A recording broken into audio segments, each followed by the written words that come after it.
Hello and welcome to the Weekly Stuff Podcast with Jonathan Lack. And Sean Chapman. We are here to talk about stuff. This week on the show, the final Nintendo Direct for Super Smash Bros. Ultimate took place. We have a new disappointing episode of Doctor Who. We have more to talk about with Red Dead Redemption 2 and some other news, and that'll be an episode. Yes, yeah. It's another sort of grab-baggy episode as we ponder our way through this delirious, strange season of Doctor Who. And a weird season for, like, very big video games that we cannot cover in one podcast. God, no. No. Yeah. How far are you on Red Dead Redemption 2? Just so we can set a baseline for where we are today. Yeah. Funny story about that. I am, like, 42% through the total completion. Okay. And I just started Chapter 3. So Jesus. I don't think I'm as far as you were when we talked last time in terms of the main story, but I have played a lot of that video game. I am at Chapter 6, which is the final main chapter. Okay, I've got a lot to play still. And my understanding is there are post-game chapters, there's epilogues that I don't know what happens there, but like I am near where I assume credits are going to roll. And yeah, I'm curious. My thought, I mean, we'll get into it more later. We might have, I guess we're not going to have spoilers this time either because we really can't talk about this. No, I've played maybe 7 story missions in the past week, but I have probably played like 15 to 20 hours. So. I am so curious to hear about how you've been playing this game because I am much more mixed on the game this week than I was last week. Not like moving away from, I would recommend this game. I would recommend this game. I think it's an impressive game. Most of what I said last week still applies. But as I've moved through the story, a lot of the normal Rockstar chinks in the armor have started to rear their ugly head. And I'm curious to hear how you've been enjoying it on that other way, because I have not felt that pull to just go be in the world and ignore the story. So yeah, and I'm the exact opposite. Like, I have felt almost no pull to do the main story stuff and have just been constantly pulled to the side to hunt something or find some buried treasure or to help some random person or to shoot some random person, and just like have been having wacky adventures throughout the Wild West that way. Weird. See, this sounds like we're playing 2 completely separate games. So yeah. I am curious to talk about that. We will get to that later after we do the news. The news will include the Nintendo Direct from this week, which I had a lot of fun with. People were disappointed because it did not live up to an absolutely ridiculous leak that the internet's stupidest people fell for. So yeah, if you were not under the impression that Sakurai was going to announce 15 new characters, including Gino from Super Mario RPG, this was a good Nintendo Direct. If you were under the impression that a game that already had 70 announced fighters had 15 more to go, I don't know what to tell you, but I've got a hell of a bridge to sell you. Yeah, and if you, like me, were holding on to that vain, impossible hope that Goku would finally be in Super Smash Bros., it is maybe time to give up that dream. Because they had a video that would have been the perfect time to just have fucking Goku pop in and take care of some shit. And Goku didn't pop in, and everybody died, and that's what happens when you don't put Goku in your game, is everyone gets fucking killed. I guess so. You don't get Goku in that bitch. There's a whole season of DLC to come, though, Sean. So who knows? It's true. Who knows? All right, we will get to all of that later, including this week's Doctor Who, which, quick spoiler-free reaction. Stuff happened. Didn't know there was a ship. Yeah. A guy gave birth. And that's it. Yeah, there we go. I think that's the episode of Doctor Who. It was technically an episode of Doctor Who. It started and it said Doctor Who. Didn't much feel like Doctor Who, but it was technically Doctor Who. There was no point in this episode of Doctor Who where there was some sort of strange break in morality, and I appreciated that. There was no moment where the Doctor like very brutally killed something in a way that did not use a gun and was very contemptuous of other people using guns, and so that was an improvement. I was expecting it to happen because there's a moment where it seemed like she was about to blow something up, and she didn't. I was impressed by that. Yeah. So that's the low bar we're at right now on Doctor Who. So we'll get there later. For now, let's do some stuff, Sean. First on my stuff outline is vote. For the love of all that is good in this world, please, if you are in the United States, vote. I have demographic data. I know we have a lot of international listeners. We love you. This part is not for you. You cannot vote in our elections. But if you are a listener here in the United States and you are able to vote and you do not vote, you are a selfish piece of shit. That's all there is to it. You have this little bit of power, and if enough people exercise that little bit of power, it's a lot of power. And you should go do it because it's really easy and it's really, really fucking important. And I'm really stressed out about it, and we're not talking about that today. But that is this week. No. This is our Monday podcast. Tomorrow is your last day. You go vote. I think it's like 27 states have day of registration. You can go do it. You're fine. You can do it. You can vote. Please go vote. It's really important. Yes. I have voted, Sean. I echo all of that. Yes, I have voted. And I had an idea earlier today when I was watching a YouTube video of how we could make people vote more, or at least young people, is if instead of them giving you a dumb sticker or button or whatever, they should just give you a little code that you can type into YouTube that exempts you from any political advertisements. And just like, you don't see any just like random, like I've seen so many of the same fucking ads for just like random shit. Half of them are like people that I hate, that I'm definitely not going to vote for, that I'm just subjected to when I want to watch a dumb video on my fucking PlayStation on YouTube. And if I just could put a code into YouTube that says, I did this shit, it is like impossible for me to do anything now. You cannot sway my vote because I already voted. Please stop showing me this bullcrap. Please stop. That's what I want. I have YouTube Red, so I totally forget that YouTube runs advertisements. But now that you remind me of that, I remember like 4 years ago, before there was YouTube Red, and there were election ads, and I'm thinking that's a great idea, Sean, that you could get that. I think they could give you like an Instagram filter or something. Instead of like an I voted sticker, just give you an I voted Instagram filter. People would use that way more. You know, some people never go on Instagram without the fucking like dog ears and shit. So just do that. Just do that. Yeah, give just some hot piece of Fortnite flair for people who voted. There you go. I mean, I guess probably most of the people who play Fortnite can't vote yet, but it gets them in early. Like, gets them thinking about it, gets them jealous. I think I think Fortnite should have a voter registration thing built in, where if you play Fortnite, you get registered to vote when you're 18. We would think of how legitimately what a boost that would be to the electorate. Yes.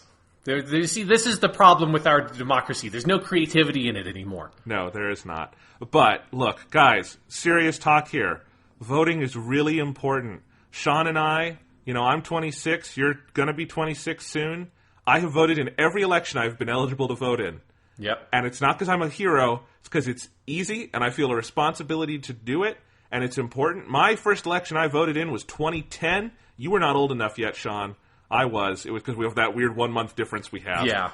And I was the only Democrat who voted in the entire Midwest in 2010, I think is how that worked. And I felt very lonely. You don't have to make everyone lonely. Go vote. It's very important. And I don't know what else to say. All the podcasts are telling you to vote. I think we should tell you to vote too. If we have to bribe you or something, fuck it. I'll send you $10. Actually, I think that's illegal. Ignore that. But, we'll sing a song on the podcast if that's what will get you out to the polls. I don't know. Sure, fuck it. You have to vote Democrat for that. Yeah. It's all right. But anyway, that is my plea. Please, for the love of God, especially if any of y'all are in, swing states and stuff. That's important. So let's see. What's up next, Sean? You wanted to talk about a video game. Yes, there was a thing I forgot to talk about last week on the podcast because we got swept up in the afterglow of Red Dead Redemption 2 and that fucking really weird episode of Doctor Who we had last week with the American shit and the spiders. And I just kind of forgot to mention that I felt our spider quota was covered in last week's episode because I had played The Heist, the first DLC for Marvel Spider-Man on the PlayStation 4, which I played basically in one sitting last week before Red Dead Redemption 2 came out. There's basically 2 days between me finishing Dragon Quest XI and getting Red Dead Redemption 2. I spent one of those days blissfully not playing any video games at all, and it was a beautiful time in my life that I haven't had in a while. And then I spent another one of those days playing The Heist, and it's pretty interesting. The first thing I want to note up front, because it was something that I was kind of surprised about with this, is because I wasn't expecting this with the DLC,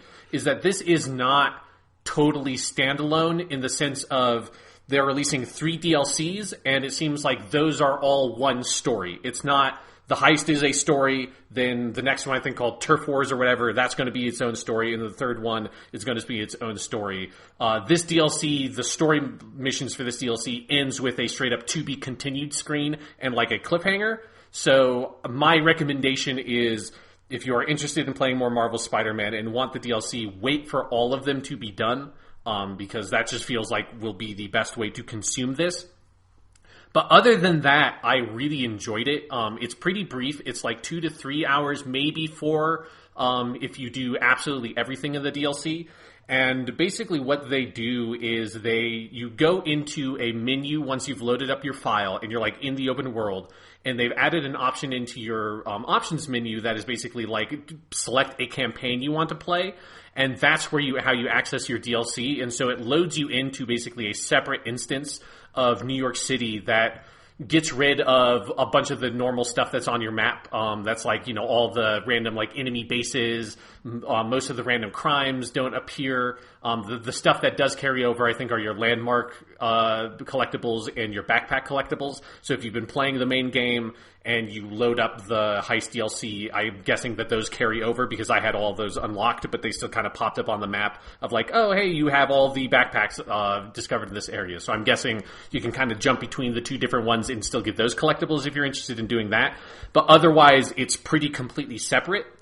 And so what they do with that is they kind of clear out a bunch of the clutter on your map, and instead they have a series of what is probably like 4 main story missions. I don't remember exactly how many, probably 4 or 5.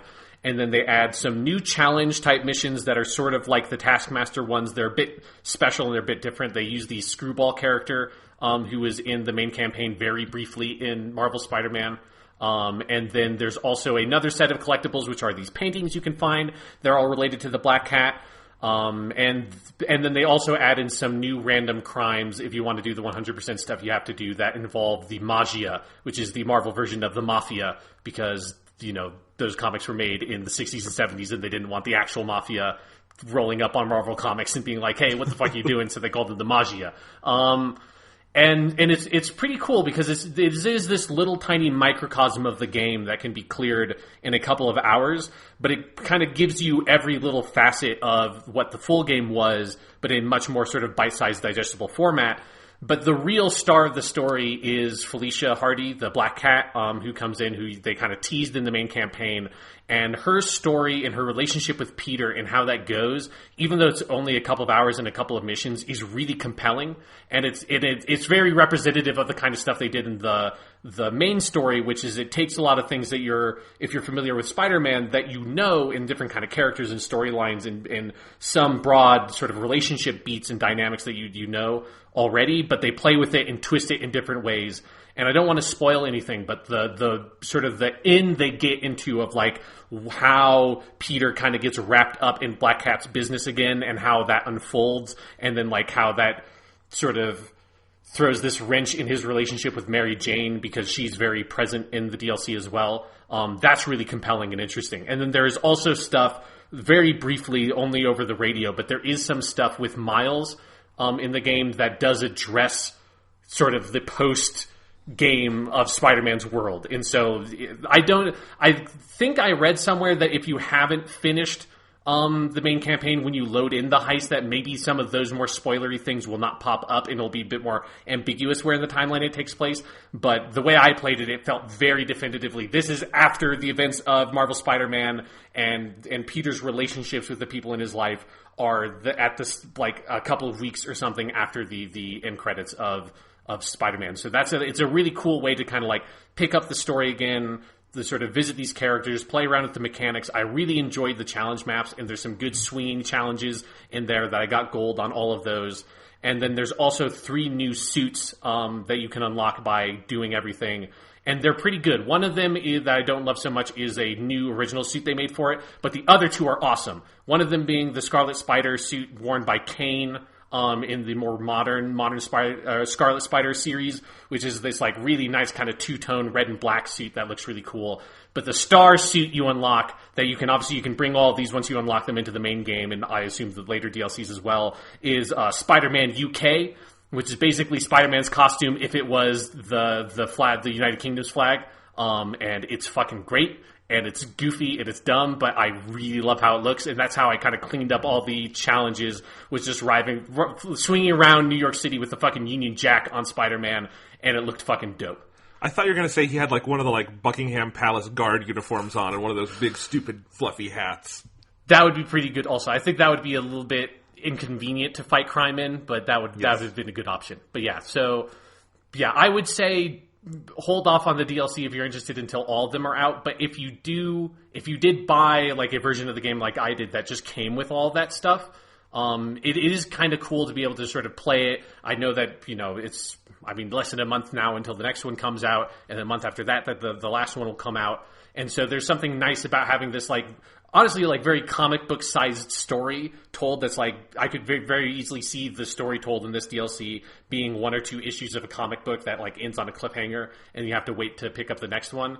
But I would probably say that for most people, you would just want to wait for what is, if all 3 of the DLCs are the same size as this one, what will probably be a good like 10 to 12 hours of additional content with a really good story. Again, Black Cat and the way they play her and the actress that does her voice, and then the music, the theme they have for the Black Cat is awesome. All that stuff is so great and is like of the quality that you expect from the main game. And so that's the real attraction here. But it is definitely not a very sizable offering that people need to jump in immediately.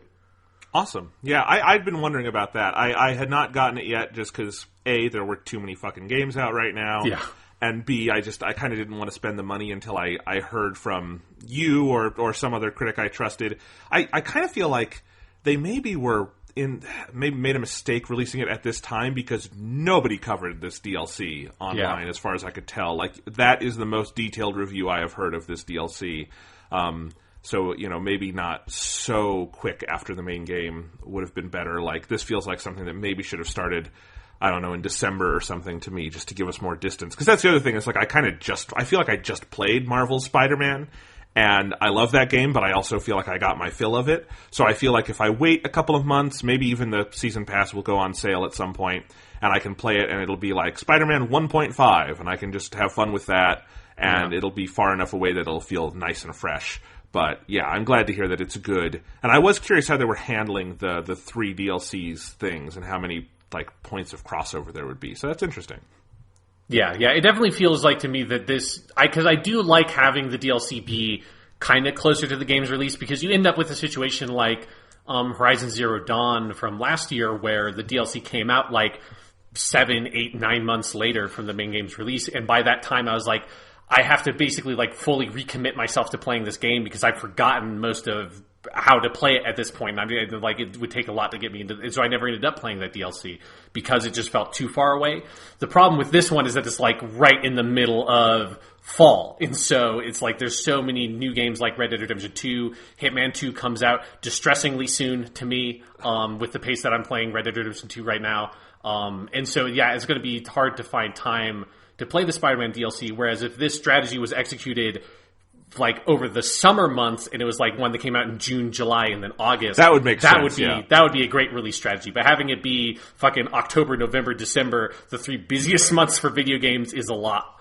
Sean, I have to say, just on a total tangent, I have no idea when I'm playing Hitman 2.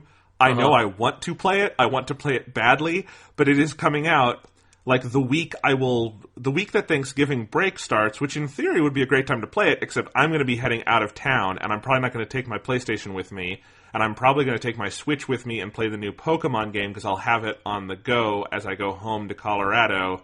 So, we'll see each other then, but like, I'm probably not going to play Hitman 2 right away. Maybe I'll play it when I get back, but then Smash Bros. Comes out. It's like, there's just too many games, and Hitman is one I really want to sink my teeth into.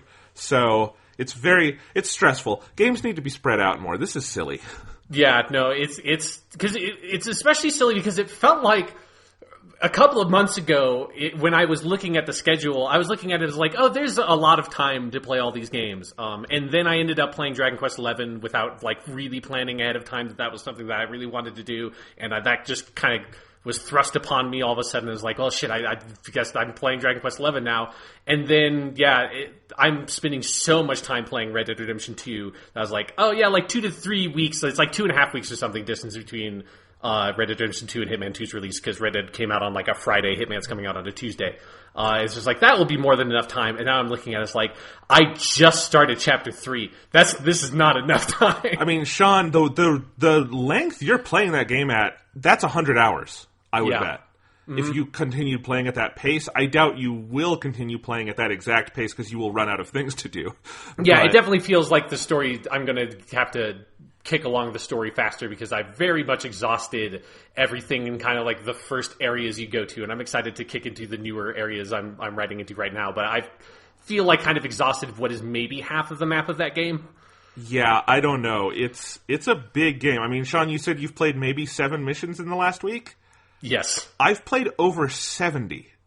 This is... Shit. If you did 7 missions a week, it would take you 10 weeks to get to where I am. Yeah. And I'm not done. That's 2.5 months. And I believe there's over 100 in the game. I don't know what the final count is, but I think I saw that cited somewhere. So, to be fair, most of those 7 missions were played in one day. I spent several days playing that game where I did literally no story missions. Yeah. I almost didn't get to Chapter 3 today. I had to force myself to play the story mission because I'm like, I have to get to Chapter 3. I can't still be on Chapter 2 the next time we play about this fucking video game. All right. Well, we will talk more about Red Dead 2 in a little bit. Sean, my piece of stuff this week is I got up off the couch and went and saw a picture show last night, as they are wont to call them now. No, I don't know. No, I went to see a movie. You watched one of those newfangled talkies, didn't you? One of those newfangled talkies. I went to see Luca Guadagnino's Suspiria. This is the remake of the 1977 Dario Argento film. Although, and actually I will say, I have not seen the Dario Argento film. You can all yell at me on Twitter. I will see it at one point. That does, unless I die tomorrow, this does not mean I will never see the movie. I do plan on seeing it, but I have not seen it. So I went in very cold to this one.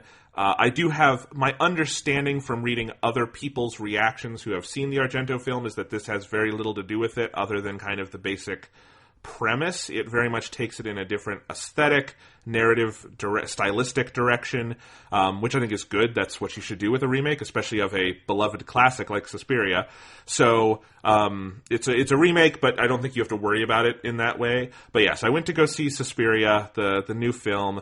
I was attracted to it for a couple of reasons, because it looked weird and crazy, and it's about dance, and there is a subgenre of movies that go fucking crazy with people in dance troupes, like The Red Shoes and Black Swan and things like that, and it is one of my favorite weird subgenres in the history of cinema, and Suspiria looked like a good solid entry in that, and I was also a big fan of Guadagnino's last film, Call Me By Your Name.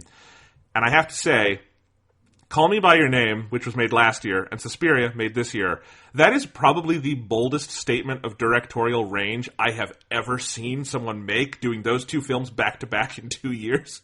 Because Call Me By Your Name is this, very kind of, like, slow but warm movie about love and desire, and it is, like, visually beautiful, and it is so, like, human and direct, and Suspiria is cold and crazy, and one of the absolute most, like, viscerally affecting films I've ever seen. I love this movie. I don't really even know what to say about it, though, because I'm still running through it in my head. It's 2.5 hours long, and I liked the length of it. Some people have complained about that. I think it justifies its length very well, and it's just like this long, slow, warm bath of terror, and I don't know if that goes together, but that is kind of what it felt like, because it was both absolutely horrifying and also kind of weirdly comforting, and it was this crazy communal experience too, because I'm in this small theater here in Iowa City called Film Scene, which is the only place this movie was showing, and there were just multiple prolonged sequences in this film where people throughout the theater were audibly saying, Jesus Christ, or, oh my God, or gasping at what was going on screen.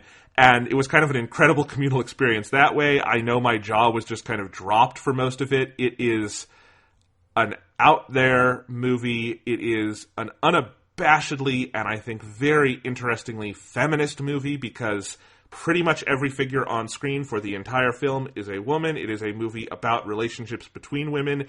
It is about witches doing some real-ass witchcraft, not like Sabrina the Teenage Witch, like she's got a fun cat and everything. I don't know about the new Sabrina. I just mean like, it's not like Fun Witch, it's not Kiki's Delivery Service, it's nothing like that. It's, like blood sacrifice rituals and shit. And there's all these sequences where they do spells through like weird experimental dance, and it's crazy. And the editing in this movie is one of the most just viscerally upsetting deployments of editing I have ever seen. Sean, this connection will make no sense to most of our listeners, but I know it'll make sense to you. You know the King Who film I recommended to you, Legend of the Mountain? Yes. You know that great scene with the drums where they're having the drum fight from a distance and the editing is drawing them together? Yes. There's a scene like that with dance and body horror in this movie, and it is extremely upsetting, and I will never forget what I saw in that theater because it hurt me.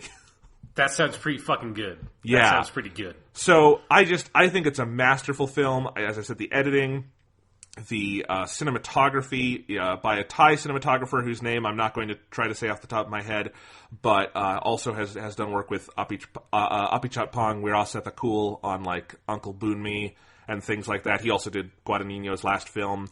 And it's amazing cinematography work. I think the music, which is by the guy from Radiohead, is a very, very cool score and also just very chilling. I think it builds to an absolutely amazing climax and a kind of weirdly touching ending. If you have a chance to go see this movie, go see it. Go in cold, unless you have a like very strong aversion to graphic violence. You might want to like look this up and see if it is your speed because it's really heavy. Like the last movie I saw in a theater that made me feel like I needed a shower this badly was the Evil Dead remake.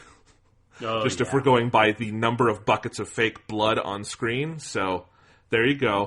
But I would highly recommend this. I'm kind of disappointed. It does not look like it's going into wide release. It's a fairly limited release at this point. It's in like 300 theaters. I'm sure one of the theaters we have in Denver has it, because Denver always gets limited release movies. But if you can see it, you should go see it. And Sean, I implored you this off the air. I will implore you on the air. If you have the time to go see Suspiria, I just need to talk to someone about it. It's one of those cases. So I will definitely make the effort now. Like you saying that scene from Legend of the Mountain, but with like body horror, that immediately that's like, okay, that sounds like a movie I should go watch. You will know the scene and you will know why I made that connection. Because it's a thing. And now I'm excited to go watch the original Argento film, and I kind of want to go see this movie again, but I don't know if I can like put my body through the experience of watching it. It's quite a thing, and I have to say, we don't cover new movies on here quite as much because you don't see them as much, and I don't see them as much as I used to. This has been a great year for film. Just an amazing year. I don't think I even talked about A Star Is Born on here, which I absolutely loved. I loved First Man. I loved this. We've had great movies all year. I think 2018 is the best year for film in quite a long time. Probably I would go to 2014 was the last comparable year. But and before that, maybe 10 or 11. But like, this is a really great year for film, and I'm excited to... This is one year where I feel like I'm not even going to have to like work that hard on catching up to make a top 10 list because I already could put a pretty good one together. This is a strong year for movies. So, yeah. Awesome. All right. Let's go ahead and move on and do some news, Sean. What's going on in the news, Jonathan? First, Red Dead Redemption 2 sold an absolutely unholy amount of copies. In its first 3 days in release, it did $725 million worth of sell-through. That is the second biggest entertainment launch of all time behind GTA 5, which did $1 billion worth of sell-through. For reference, the biggest opening weekend of all time is Star Wars The Force Awakens with like 260 million. So Red Dead did more than double that in 3 days. $725 million would translate to roughly 10 million copies moved in 3 days. Sean, I don't know what crazy monkey's paw Rockstar made a wish on, but it is paying dividends because they make too much money. Yeah, they make too much money, but at least I like that they made too much money on a game that is, like, really fucking weird. Because Red Dead Redemption 2 is a weird fucking video game. It's not like, you know, GTA 5 is a weird game, but in a very traditional way, in particularly for its time. It's like, it's, you know, their design sense has always been a little bit, like, idiosyncratic. But Red Dead Redemption 2 just feels like Rockstar, like, made infinite money on Grand Theft Auto 5 and spent a lot of time and a lot of people and, you know, maybe violated some common work ethic practices and a lot of common work ethic practices in getting this game made.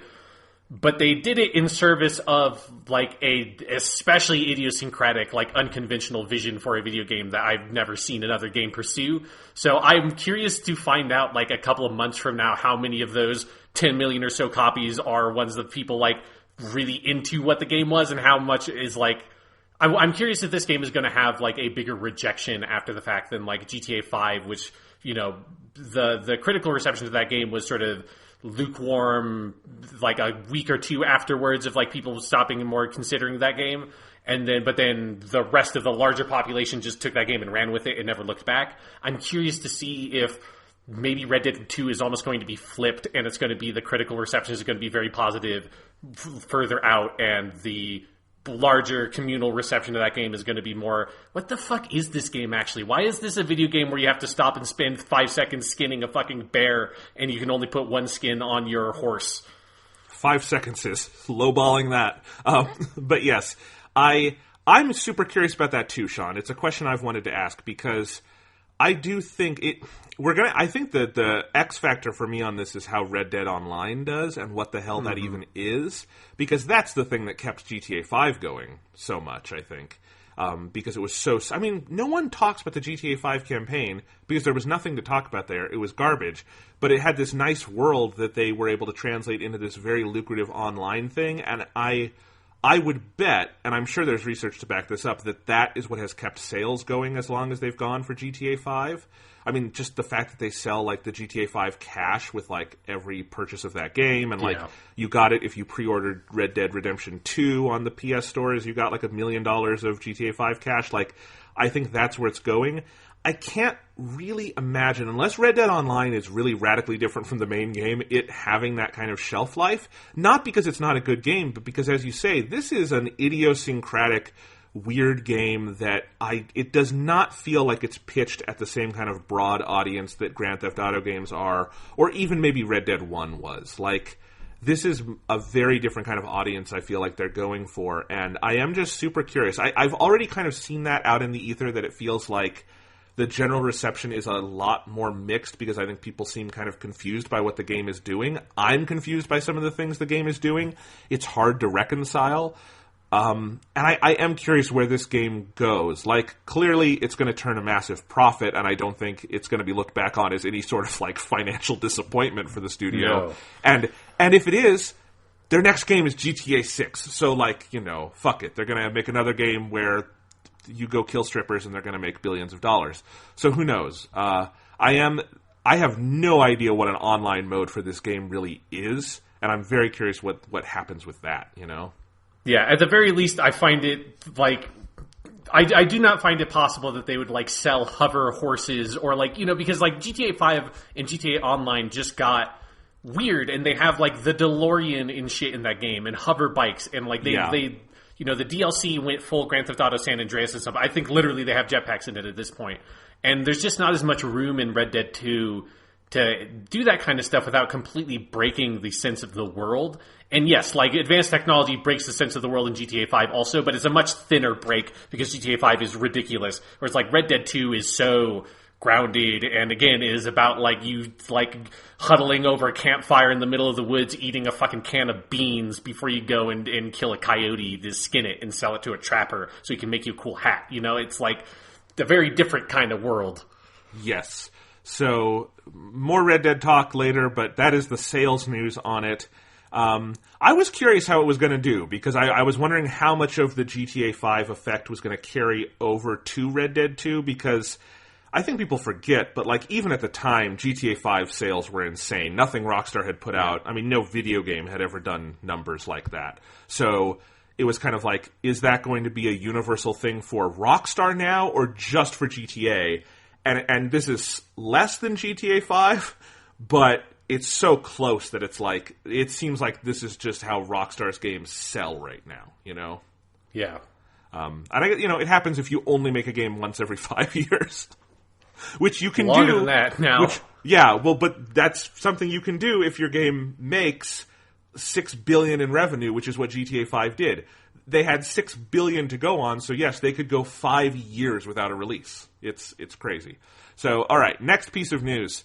The PlayStation Classic, Sony's ripoff of the Super NES Classic, had its full lineup announced this week, and I think we're all pretty sure Sony has played a practical joke on everyone, because let's go through the lineup here, Sean. It's terrible. It has one bright spot to me. And we'll cheer for it when we get there. But these are the games: Battle Arena Toshinden, Cool Borders 2, Destruction Derby, Final Fantasy VII, that's the first game I've heard of on this list, Grand Theft Auto 1, the Grand Theft Auto no one knows about, Intelligent Cube, spelled with a Q, Jumping Flash, ! Metal Gear Solid, good, that would be weird if that wasn't there, Mr. Driller, Oddworld Abe's Odyssey, Rayman, Resident Evil Director's Cut, Revelations Persona. Okay, good on you. Good on you, PlayStation Classic. That was a good cut. Ridge Racer Type 4, Super Puzzle Fighter 2 Turbo, Siphon Filter, Tekken 3, Tom Clancy's Rainbow Six, Twisted Metal, and Wild Arms. All right, it got Persona, it got Metal Gear. That's pretty much it. We have no Symphony of the Night, no Crash Bandicoot, no Spyro, no Resident Evil 2, no Tomb Raider.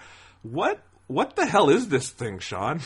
Yeah, I'm not as mystified about it as you. It's just the sense of like I feel like that list makes some things very clear. Of one, they are very heavily preferring the first game in a series, and so they have Resident Evil over Resident Evil 2. They have Twisted Metal over Twisted Metal 2. There was another one on here that was like Grand Theft Auto 1 over Grand Theft Auto 2. All of those games being like, people generally regard the sequels as being better than the original, but they're like, we'll put the first one on there. Where they broke that was with like Tekken 3 and Ridge Racer. I don't remember. I have no knowledge of which Ridge Racers are which Ridge Racers at any point in time. So I don't know if that was the first one on the PlayStation. That could be the last one on the PlayStation. Who knows? But yeah, but then the other thing is that there are a lot of games that it's clear that I'm assuming that Sony wanted to have on there and didn't because... so like Symphony of the Night just got a re-release on PS4, like bundled with Rondo of Blood. That just happened like a week or two ago. Crash Bandicoot is Activision, and they did that remastered thing. I don't remember who owns Spyro, but there's a Spyro remastered thing that's just coming out. Tomb Raider's a little bit inexplicable. I don't know why Tomb Raider's not on there. Like, although Sony doesn't own Tomb Raider, so it's entirely possible that just didn't work out. Stuff like Gran Turismo has a bunch of car licensing, so the licensing thing probably presented that.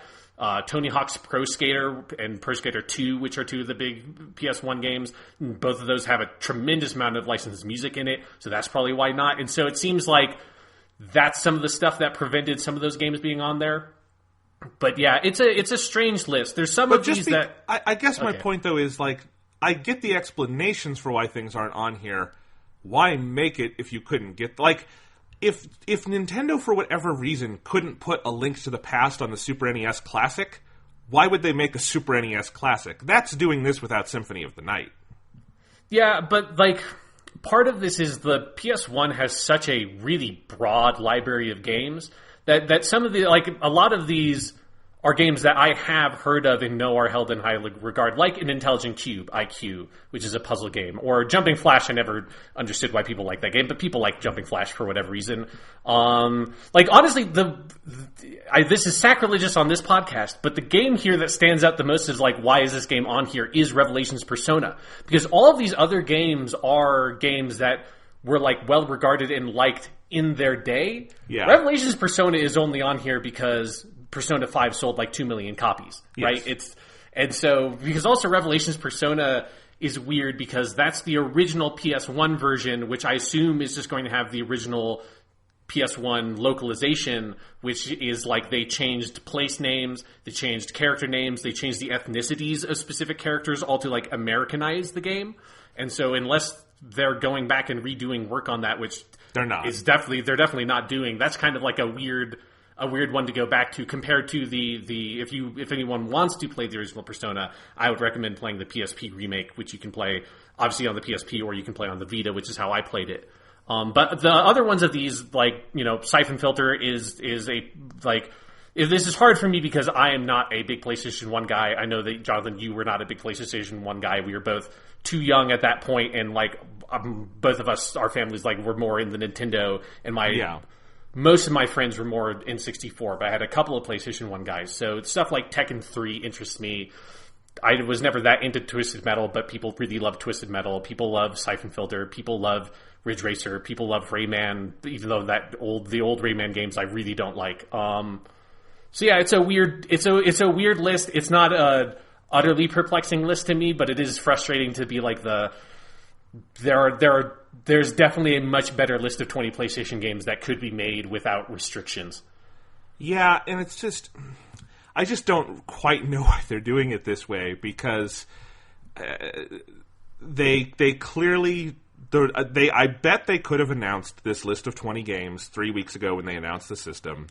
They didn't. They waited until they sold through all the pre-orders and you couldn't get it anymore, and then they told people what's actually on it. And the most frequent comment I saw was people canceling their pre-orders because it's like, well, now that I know what's on there, I don't want that. Because I think even if in the generous view of this list, I'm not sure what individual fan this services. Like, it's broad, I guess, but and the PlayStation 1 did have a broad audience. I do think, like, especially as you said, I mean, there are restrictions, but let's put those aside for a second. You probably could have made a solid, like, hits collection here, you know, whatever the equivalent would be to, like, a Super NES or NES Classic, where it's like, you know, not everything is on there, but I look at that, and that is a solid 70% of what I would expect to be on this thing, or something like that.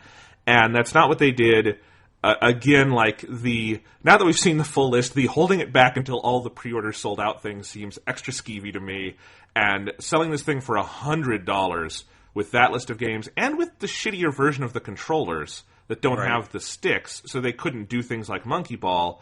I don't know. It's a weird thing.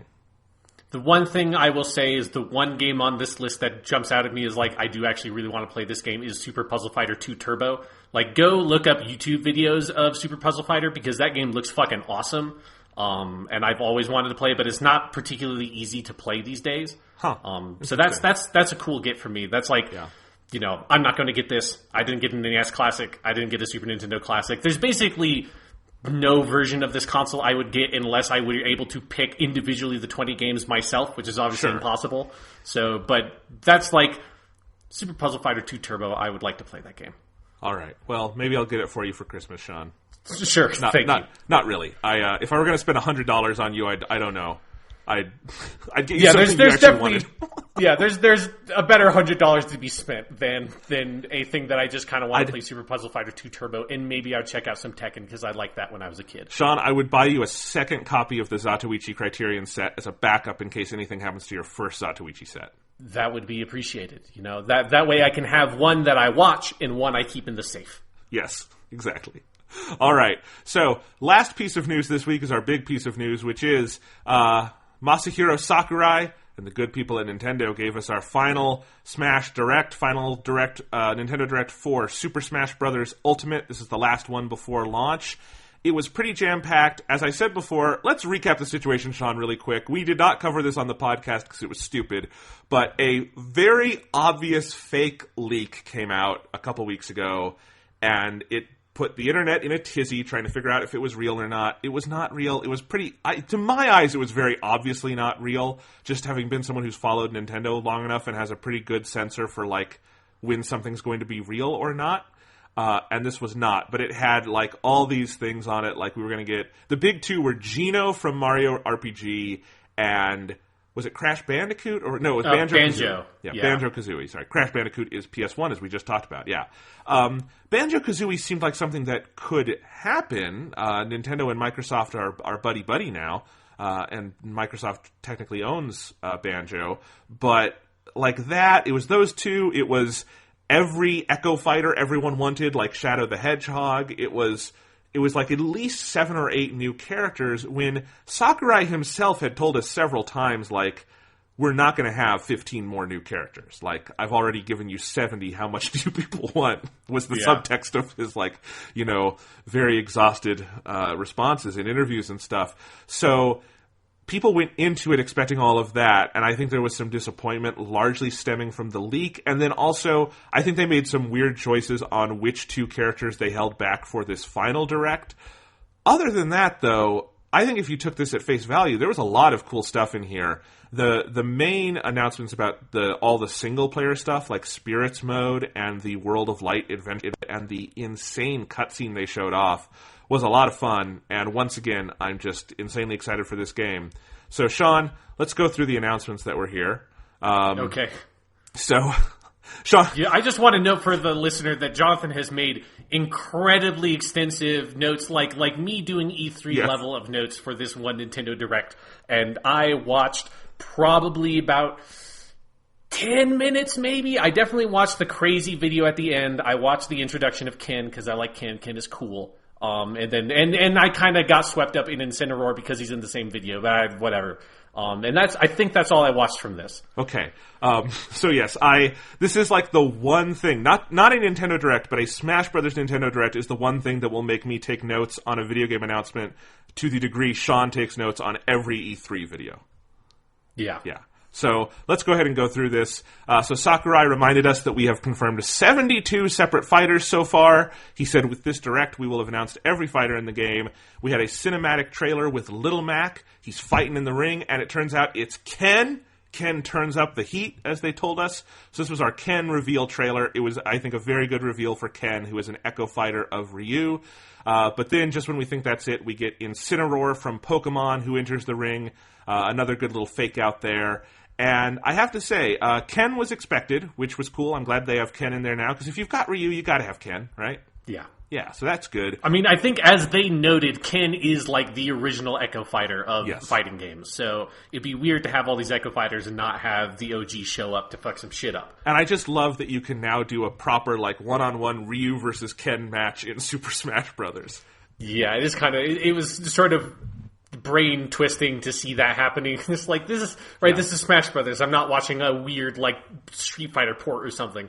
Incineroar was a surprise, and to some degree he was a disappointment because he was the last character in the main game they announced, and that is a weird one to hold back on, that Incineroar was our big finale. And I have to say, I did not... I have followed Pokemon more than, like, say, you have, Sean. I did not know what Incineroar was. I had to look it up. I did not know which game he was from. He's from Sun and Moon. He is the final evolution of Litten, which is the fire cat. Litten, I don't think, was the one I chose in Sun. So I just didn't know who he was, and I never finished Sun or Moon. So this was my introduction to Incineroar as a Pokemon. I thought it was pretty cool, though. Like, he's a very different kind of Pokemon than they've chosen before, and they have him... like pitched as a pro wrestler, and he's always doing like these pro wrestler like flash things, you know, after he finishes a move, and he just seemed to have a lot of personality. It was very funny. I thought his character model was great. He honestly looks like, as a Smash Brothers character, someone I'm really excited to fight as. He looks like a cool fighter, and as I noted in my notes, he seems cooler for Smash Brothers than he does for the actual Pokemon series, so I'm glad he's here. And I did hear on Twitter afterwards that part of why they might have saved Incineroar for last, and why they chose him in specific, is I guess he's very popular in Japan. For whatever reason, Incineroar is like this was a big get for like the Japanese audience. They were very excited about it. So in the West, we might have been a little more confused about it, but I guess Japanese Smash Bros. Fans are very happy about Incineroar. We also had a focus on Ken. We learned about how his Hadoken has a different shape. They talked about how you can do Ken's signature moves. He has 2 final smashes, the Shoryuken and the Shippu Jinrai Kyaku. Shippu Jinrai Kyaku. So, or you misspoke. It was the Shin-Yuken. The Shoryuken, the Rising Dragon Punch, is of course his normal forward quarter circle or down quarter circle down or diagonal down punch move. The Shin-Yuken, the true Dragon Fist, is what he does. Awesome. Which I think that in that video they straight up say. I don't remember if it's for the Shinryuken or the Junior Aikyaku, but it's for one of those. They're like, his popular move from the Versus series of games, which is like the Marvel versus Capcom games. Like, that was weird that they just name dropped the Versus series of fighting games in this weird, like I feel like Super Smash Brothers is slowly just encompassing all of video games in a way that makes me feel mildly uncomfortable when it happens. Like, what is even happening anymore? Yes. All right. So we also then got the show-off Incineroar. I think one of his attack names was called Mac Malicious Moonsault, which I really liked. So that was good. Sakurai told us the roster has been revealed, showed off the full roster. First he showed off the starting roster, which you start in this game with just the original 8 from Smash Bros. 64, and they're all very lonely on the main screen, and then he did like a crossfade to all 74 fighters on the roster, and they're all on one page, and it's the most ridiculous thing, and I fucking love it. So yes. Sean, as an outsider looking in, do you have anything to say to fans who are not satisfied with the roster of 74 fighters in Smash Bros. Ultimate? Where's Goku? Okay, where's Goku? Where's Goku? It is this weird thing where once you have spoiled us as thoroughly as Sakurai has spoiled Smash Brothers fans, we're never going to stop asking for new things. So while you can objectively look at it and say, that is the most thorough fighting roster in any video game ever, it's ridiculous, there's always, like, once you've introduced things like you've got Simon and Richter and you've got Ken and you've got Snake and all this shit, Ridley came in at this point, you're going to go like, yeah, but what if you did have Gino? What if Sakurai just never stopped working and this game had 500 fighters? What about that? Yeah, like, that's definitely where you're just like, well, of course Banjo and Kazooie are going to be in this fucking game. Like, how would they not be at this point? Where's Lara Croft and the Master Chief and Nathan Drake and Ellie from The Last of Us, who stabs people in the neck with a shiv as her final smash? Where's the cutscene where fucking Arthur Morgan from Red Dead Redemption 2 just sort of saunters on screen and blows Mario's fucking brains out with the double-barreled shotgun? Yeah. Like, give me the fighting game that I want to play. All right. So we then got a look at some of the new amiibo, like Ridley and Pichu, and then he went into the biggest part of this direct was explaining the spirits system. This was the part on the main menu that had been blurred out in past directs, although because of Twitter detectives, we all knew it said spirits.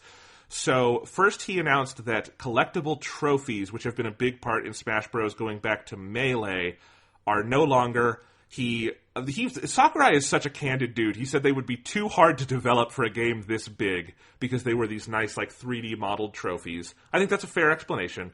So what they've done instead is spirits, which really to say these are a replacement for trophies is selling them short. Because what this is it's a replacement for trophies and for the character customization system that was in Smash 4. And so what the spirits are, if I can try to assign... Because they spent like 10 minutes going crazy into the minutia with this, Sean. Did you see any of this? I skipped this. The only thing about the spirits I saw was how, at the end, they set up how everybody is dead in a spirit. But that's it. So what it is that, I'm just going to go through my notes because I was trying to follow Sakurai's logic here. He reminded us that in the world of Super Smash Bros., the fighters are all actually toys, but in our imagination, they're real fighters, and they're fighting to return to the real world. I guess that's the story of Smash Bros. Wait, the real world for, like, from the fighter's perspective, for, like, Mario is the real world in Mushroom Kingdom, or they're trying to invade our reality? I think that's right. And he was showing, while he talked about this, the opening cutscene from Smash 64 where, like, they get pulled out of the toy box and stuff like that.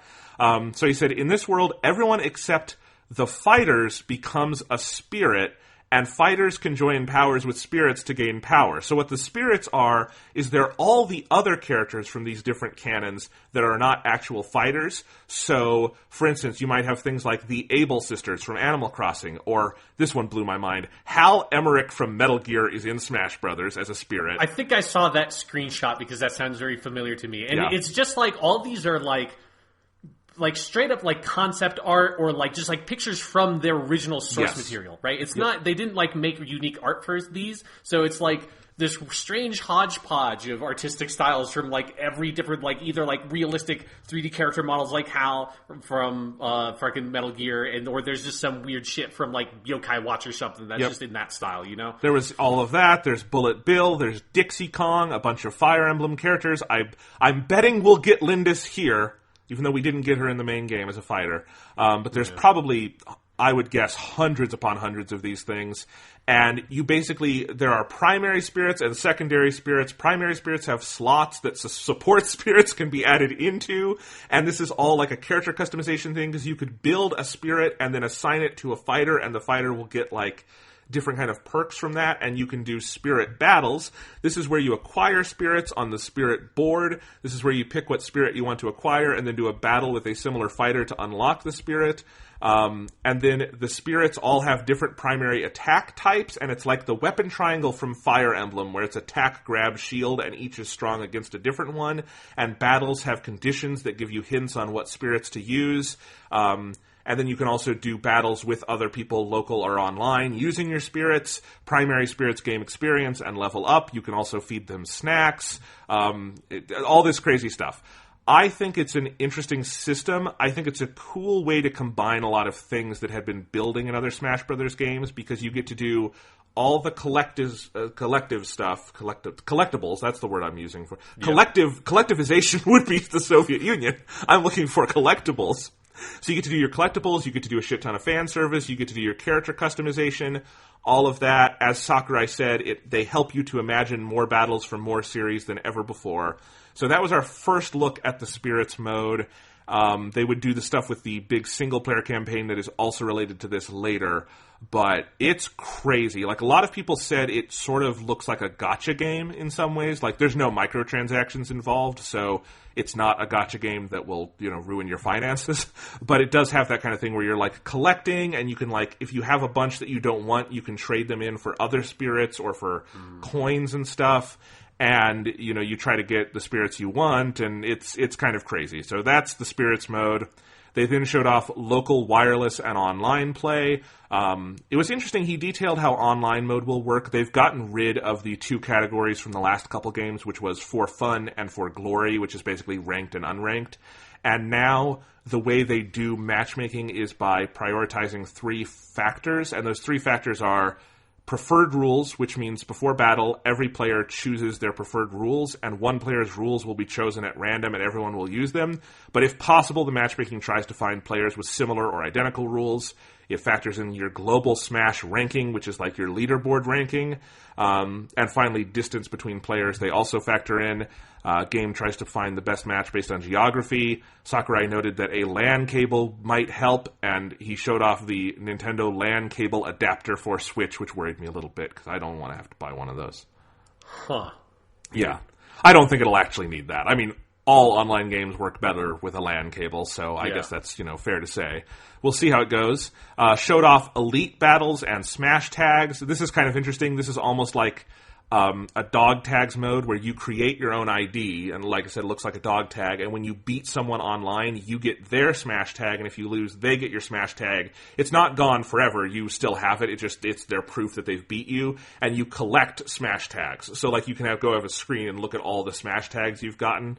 So that's kind of an interesting thing they have online. There's spectator mode. This I really like. You can initiate, like, I want to do matchmaking, and then you can go play the game, and it'll matchmake in the background, and when it's ready to put you in a game online, it'll throw you in there. More games should have that. Yeah. So you don't have to sit in a lobby.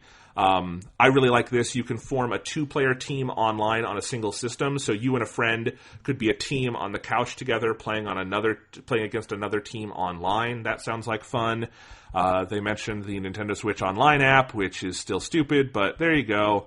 They then had a big part where they showed off a bunch of assist trophies. These included Yuri Kozukata from Fatal Frame, Isaac from Golden Sun, Black Knight from Fire Emblem Path of Radiance, the Thwomp from Mario, Springman from ARMS.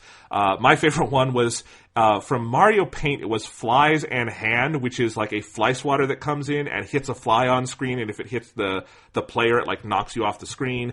Tiki from Fire Emblem Awakening, Vince from Art Academy, Akira from Virtua Fighter, which is awesome, and it's even in like that very polygonal like Virtua Fighter like graphic shape. There are 59 total assist trophies this time. They actually outnumber Pokemon in this game. The assist trophies look like a lot of fun, so... Yeah, this reminded me, I had totally forgotten, I saw this video as well, because I saw that, I think I saw the screenshot of Akira from Virtual Fighter in it, and it's like, that it's straight up, like, it looks like it's just the character model from VF1 in Smash Brothers, which is weird. And then also, the Fatal Frame girl is like, Fatal Frame is like a Japanese horror video game series where you take pictures of ghosts, to like capture their souls or some shit, and so that's like it's it's got this like really dark J horror aesthetic, and that was one of those like, what the fuck is Smash Brothers anymore? Like this is a couple steps away from having like Saw being in Smash Brothers. Like it's these games can get kind of gory. It's very weird that this is here. I can't wait for the Gears of War guys in here, where they just come in with a chainsaw and cut Mario in half. Oh shit! Yeah. All right, he showed off a bunch of other modes like 100-Man Smash, which is now called Century Smash. You can play it on every stage in the game now, which was not true before. All-Star mode is there. He showed off a bunch of like the replay data and the tips and tricks section and all this sort of stuff. He went very far into the minutia here. He showed off, and this is actually genuinely pretty cool, that the game supports 11 different languages now. And all of the elements in the game switch with the language. So like if you play as Bulbasaur's voiced in all 11 languages and things like that. And there's a different announcer for every language too. So like the typical Smash Brothers announcer, you can go hear him in Russian if you want now, which is kind of neat. And it's there on any version of the game you have. Shut off different, all of that stuff. Okay. Now getting into the more interesting stuff. Confirmed that they will be doing DLC. Obviously, the roster is already very big, but they've left the door open to add more fighters this way. He explained that this will take longer than usual because they need to develop new fighters from scratch, because the reason this is called Smash Ultimate is that every fighter they've ever developed is in the game, right? So they need to develop new fighters from scratch. He promised there will not be any Echo fighters in this DLC. Each DLC will cost $5.99, but it'll come with a fighter and a new stage, and multiple music tracks. So that honestly seems pretty good to me. I mean, like, as a recent point of comparison, in Dragon Ball FighterZ, I believe it's $4.99 per fighter. Yeah. But it's just the character, right? It's not a new stage or anything? No, they gave out a free new stage a little bit ago, but that's kind of unrelated. It's like the Galactic Arena or something. So this is like similar price, but you get a fighter and a stage. There is a new music track for each of the characters, because each character has a music track, so you get that as well when you buy a character. That's good. So it just this seems pretty much in line with other fighting games from what I could tell. And you can also buy a season pass. They're calling it the Fighter's Pass. It includes all 5 sets. It's $25, which that's like $5 off if you 6 times 5 is 30, so you save $5 that way. Sakurai was very apologetic. He could not reveal the contents yet. I mean, this seems like it's very much like, this is not one of those cases where they have the DLC like planned out, or like halfway completed or something. Like they really are going to finish the game and then go work on it. He said one purchase bonus if you get the Fighter's Pass is you get Rex's costume from Xenoblade 2 for your Mii fighters if you want to use that. Because he said they wanted to put Rex in here, but Rex and Xenoblade 2 came out after they had already finalized the initial roster. So, yeah, DLC will be coming. Again, Sakurai was surprisingly candid about all this. He thinks it'll take about a year to release all of this. So they have that. But then also they had a free limited time offer if you buy Smash Ultimate now. For a while here, Sakurai kind of sounded like he was doing like a TV sales pitch. But he said, it's not finished yet, but here's a sneak peek. And what we got was the reveal trailer for Piranha Plant. Piranha Plant is now a fighter in Super Smash Bros. Ultimate. He will be the first DLC. He'll be free for everybody. You have to buy the game by January 31st. But if you buy it before then, he's free DLC. And I did not know I wanted Piranha Plant in Smash Brothers, but he looks fucking awesome, and it is the stupidest idea, but they've done such a good job on it. Did you see this trailer, Sean? Yes, yeah. This is when I sort of started watching this stuff. I kind of like skipped ahead near the end, saw Piranha Plant. It was like, what the fuck is even happening anymore? And then backed up and watched from there to the end. It's such a great video, isn't it? Yeah, it feels... I mean, obviously, this is not what it is, but it sort of felt like a troll for all the people that, like, thought that leak was real. Because it's like, no, you're not getting Banjo, you're not getting Shadow, you're getting fucking Piranha Plant. Which is, like, of all the, like, generic enemies from Mario Brothers that you could have be a fully playable character, I don't think I would have even thought of the Piranha Plant to be one. Because, you know, they have to answer... the unanswerable question, which is how the fuck does the Piranha Plant move? And they're just like, he's just in the pipe, and the pipe just kind of hobbles along. If you look at the animations close, he has feet coming out of the pipe at the bottom. I don't know how I feel about... Is that now canon? Do Piranha Plants have feet? Do they think that Venus Flytraps have feet at Nintendo? I don't know. What they think? But yes, it's Piranha Plant, and... it's so silly, and that video, it even starts out making you think the Piranha Plant is going to be an assist trophy or something, and setting up for like, oh, we're getting an assist trophy DLC. No, he's a full-fledged fighter, and it is like, all of it, and they have not added arms or anything, all of his attacks are like jumping and lunging with just the like Venus flytrap part of the Piranha Plant's mouth, and it is so creative and crazy. I'm really excited for it, because they did a second video on the Smash blog later, showing off more of his moves in depth. It's a really cool fighter, and such a dumb idea, but I love it. I love it. It feels like it dropped out of a parallel universe where Super Smash Bros. Was restricted to the Mario franchise, and so every Mario character had to be a fighter in it, like a Goomba and fucking Piranha Plant, and here's a Koopa Troopa, here's a pair of Troopas, like a totally different character with a different moveset. Like, it feels like it just came from that universe, because there are so many other characters you could still use that are, like, main characters or, like, secondary characters from their franchise. Yes. I mean, Sean, they still haven't done Waluigi or Toad. You know? And, like, Toad is one of the OG Mario characters. He's their first game, Super Mario Bros. He's the person telling you, your princess is in another castle. We still don't have Toad, but we have the fucking Piranha Plant. Yeah, there's something going on behind the scenes at Nintendo to get that done. It's so great. All right. And then... our one more thing was the new adventure mode. As Sakurai told us, it's not quite like Subspace Emissary from Brawl, but it is still basically a somewhat story-driven adventure mode. The question being, what caused all of these fighters to lose their spirits? And then we get the opening cutscene of the game. It starts with Fox on a cliff going, "Don't let a single one get away." And then everybody, all 74 fighters, are there on the cliff. And in the sky, a bunch of Master Hands are coming at them. Marth notes that they will all need to take out at least 10 Master Hands. And then the Master Hand's gloves come off, and there's blue energy underneath. And then shit goes crazy, and everyone is incinerated. They turn into spirits floating around. It's a very traumatic trailer as you watch, like, Sonic running away and trying to reach out for Pikachu, and Pikachu gets incinerated, and then Sonic can't run fast enough.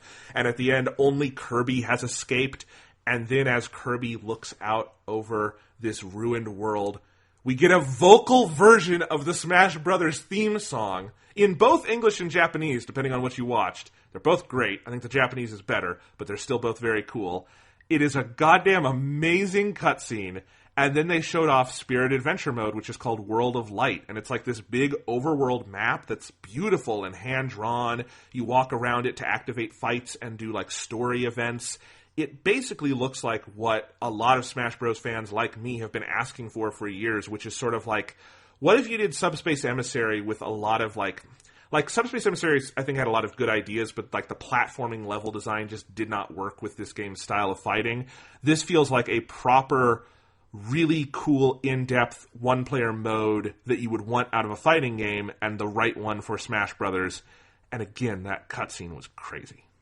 Yeah, like, I'm not going to pretend to understand anything of what the fucking mode is, but this, like, cutscene that was, like, felt like what if Hideaki Anno directed a fucking Super Smash Brothers movie where the Master Hands come, like, descend from heaven and just fucking disintegrate all your favorite characters, except for Kirby, of course, so Kirby's the one to do escape.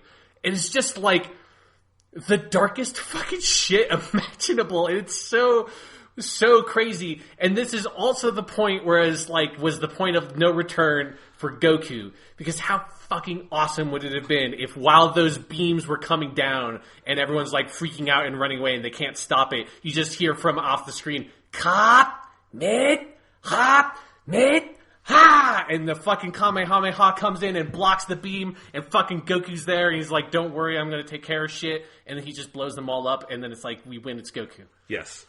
Let's take the Goku thing seriously for just a second, Sean, because I just am interested in this. Goku should be in the game. Okay, so Masahiro Sakurai, clearly beyond a shadow of a doubt, knows what the fans want, right?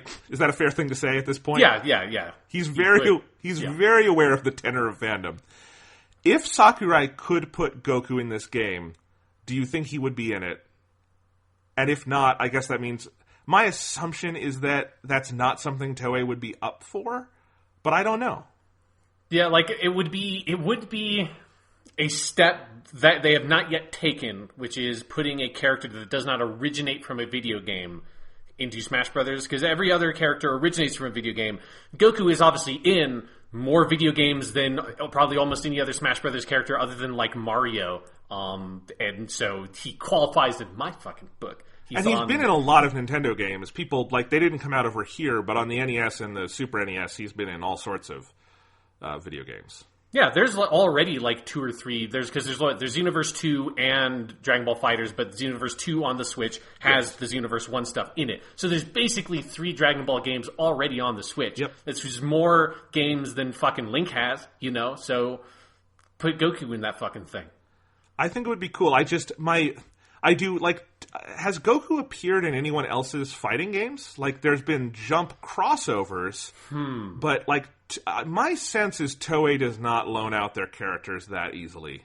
Yeah, I mean, especially crossover Goku. Characters in fighters are not super common outside of, obviously you have, like, the big Versus series, which are typically, like, different, you know, other than Marvel vs. Capcom, which is the Marvel characters. Typically, it's like, here's a bunch of SNK characters and Capcom characters, whatever, getting together.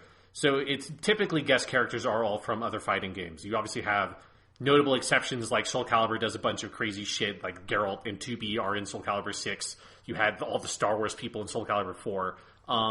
So it's like Goku has not, to my knowledge, that's probably not true. There has got to be some weird fucking like Sega Saturn fighting game that had Goku in it or something, you know.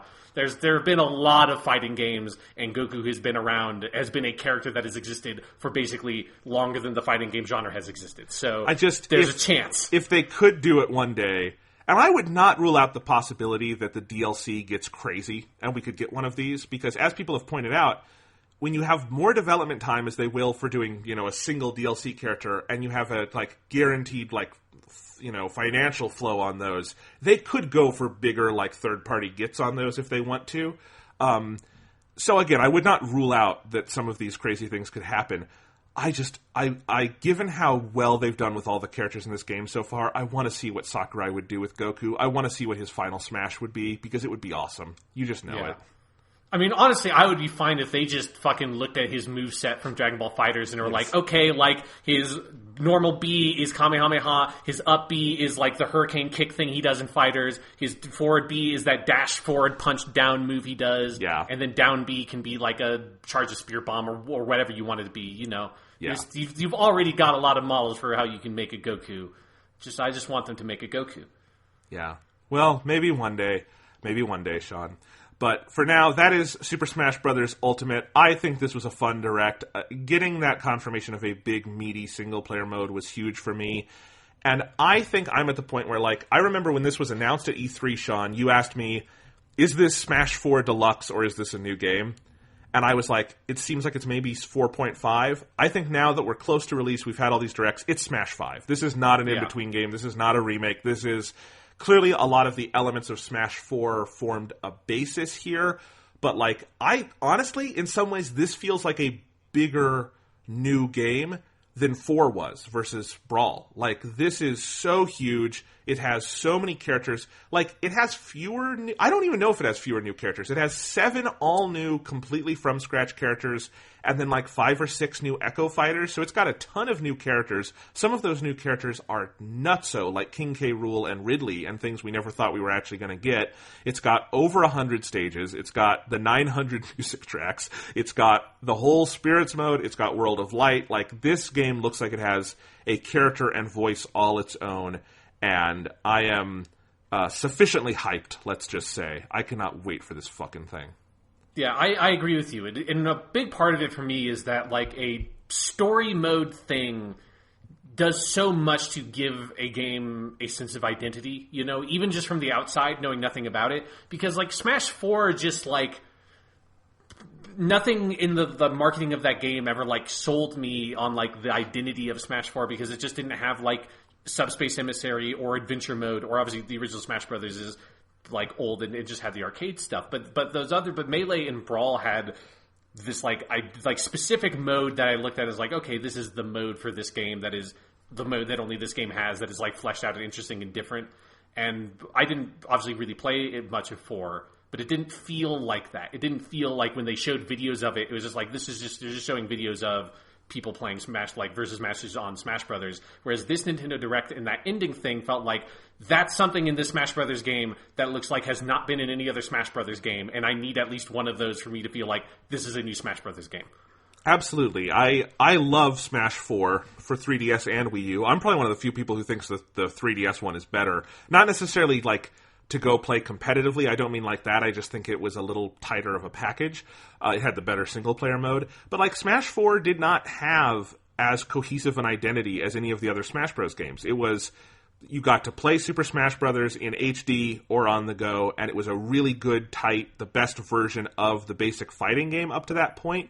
But it was, as a package, it lacked the identity that it feels like this one really has in spades. And I think that identity is there just in kind of the maximalist philosophy of, we're going to have 74 fighters and 100 stages, and we're going to have every other character under the sun. I mean, fucking Revolver Ocelot is in this thing via the Spirits mode. It's like, the cuts are deep, and I am very excited. This game basically feels like, and this could not have happened because it was too recent, but it feels like Masahiro Sakurai saw that tweet where Marvel said, Avengers Infinity War is the most ambitious crossover of all time, and he said, hold my beer, you know? And he's like, I'll show you what the most ambitious crossovers. And then he, like, you know, worked himself to death making this game.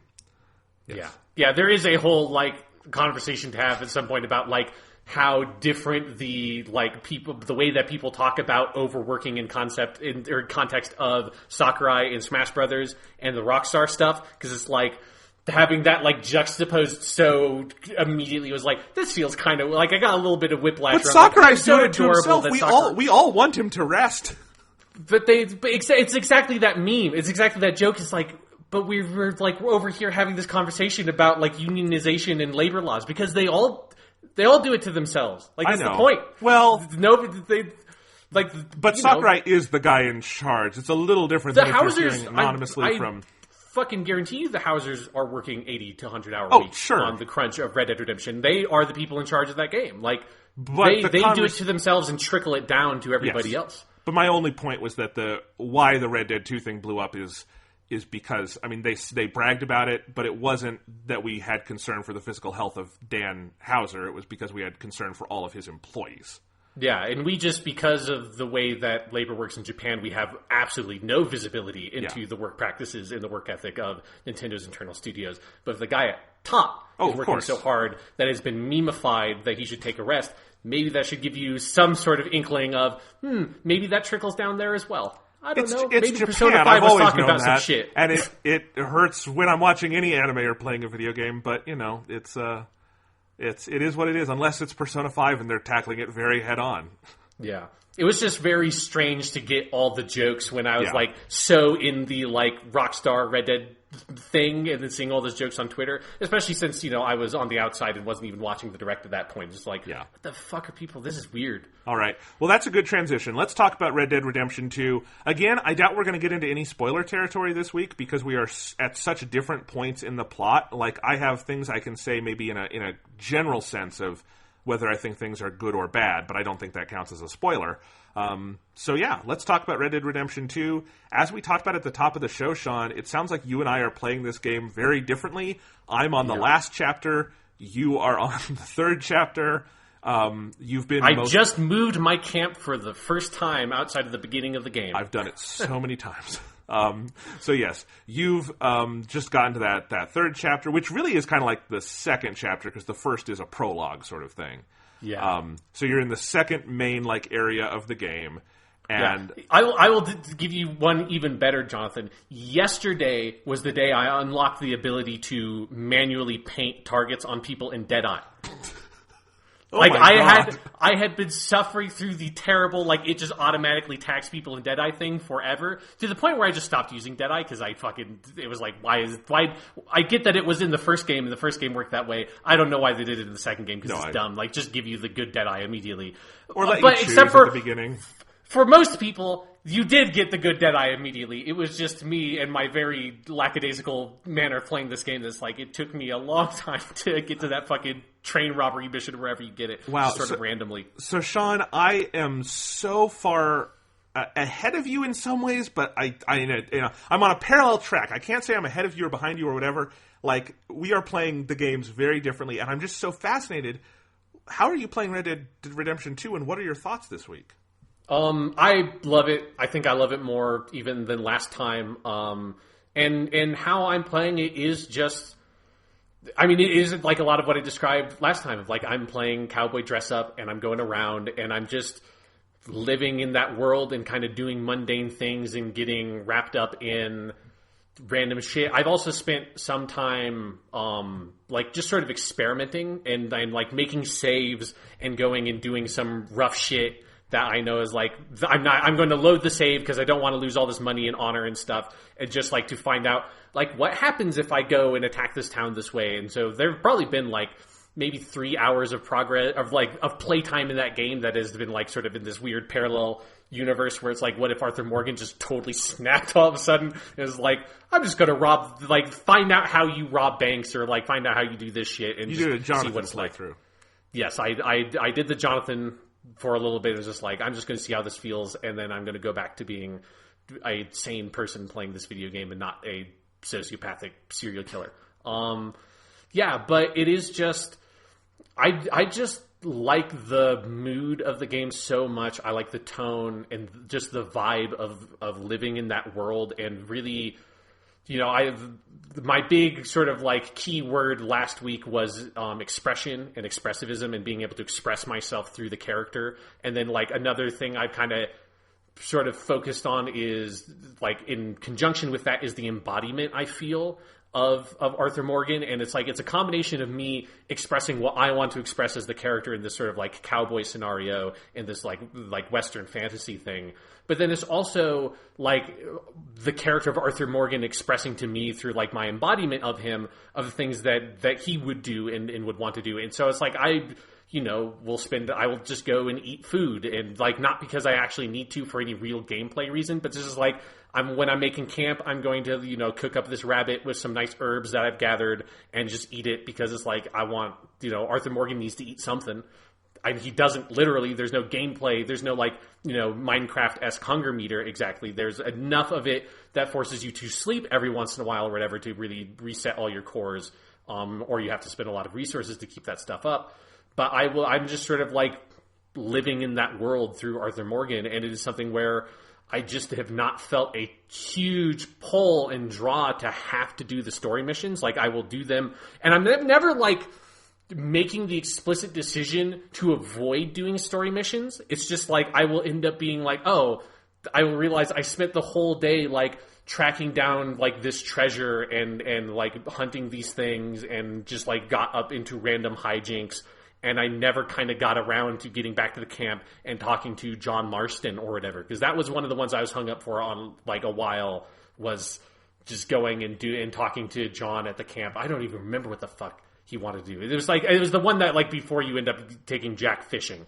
It was the one right before that mission. I think that's when you go rustle some sheep or something. It's I just, like, it took me a long time to get around to that because I was just not at camp. I was out over, like, way to the west dealing with shit in Strawberry and, like, hanging out with the Trapper and doing cool shit over there. And it's like, it's going to take me a while to get back to camp. And so I might as well do all the shit I want to do over here before I head back.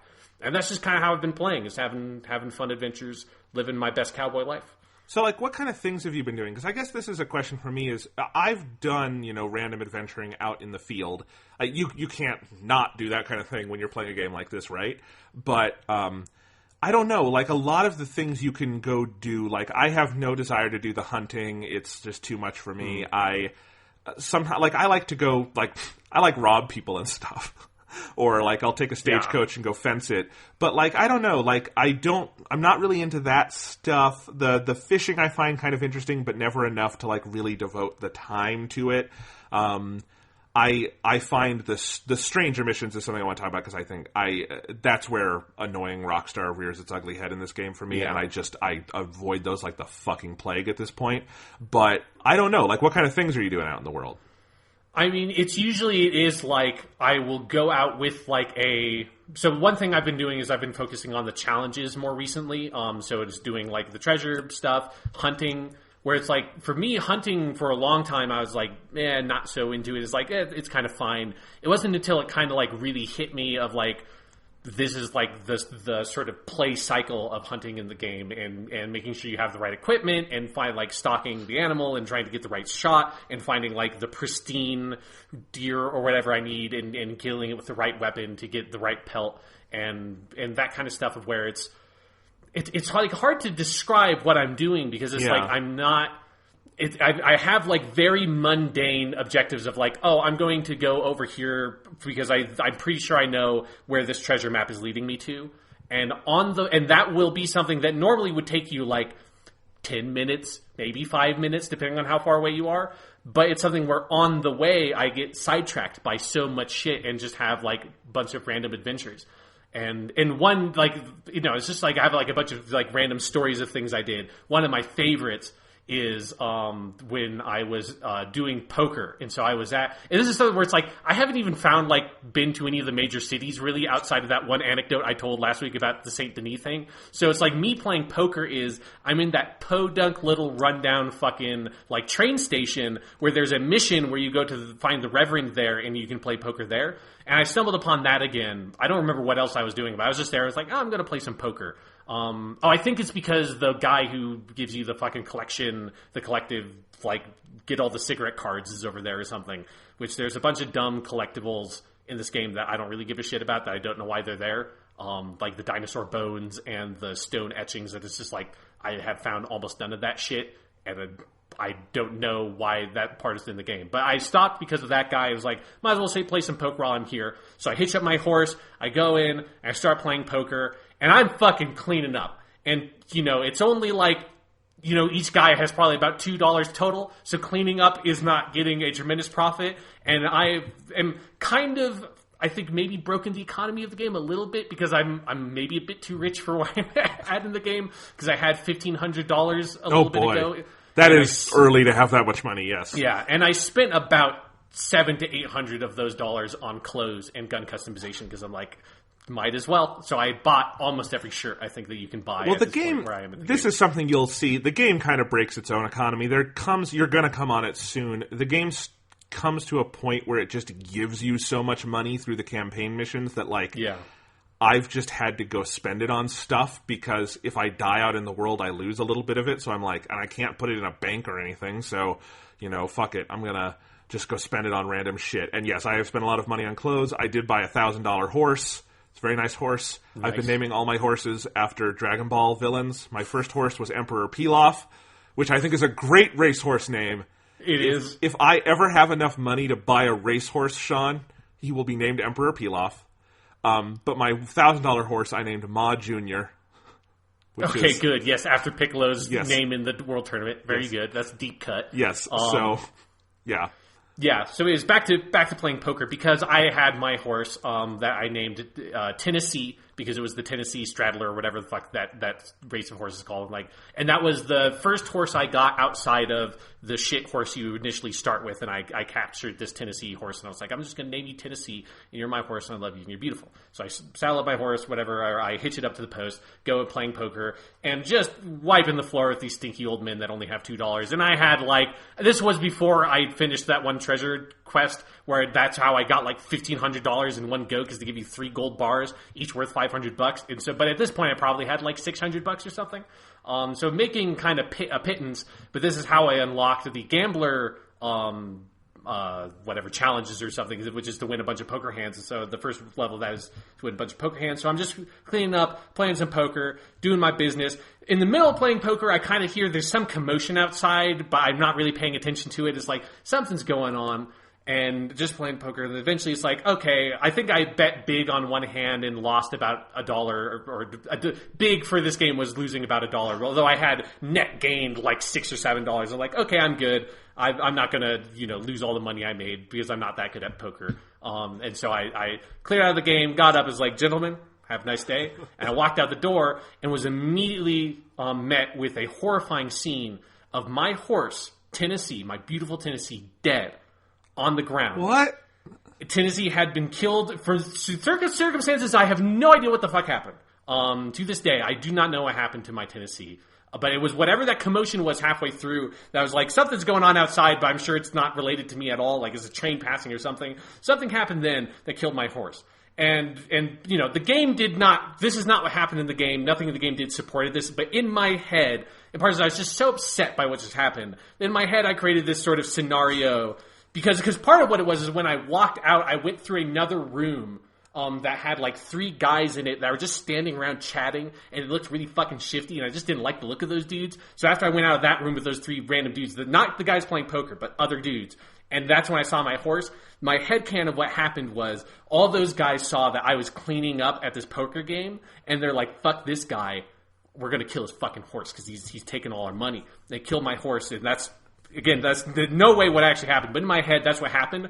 So I see that, I'm very upset, and I go right back in, and I just look at these fuckers, I pull both my guns, and just fire from the hip at all the guys still seated at the poker table, and they're looking up at me like, oh hey, you're back again, want to lose some more money? And I just fire from the hip, both of my revolvers, just blasting these guys. One of them slumps over on the table, where the chips are. One of them falls backwards out of his chair. One of them, gets shot in the leg and gets up and kind of limps out the door. And I kind of look at him run. And I go into the other room where all the other guys are, and I blow all of them away too.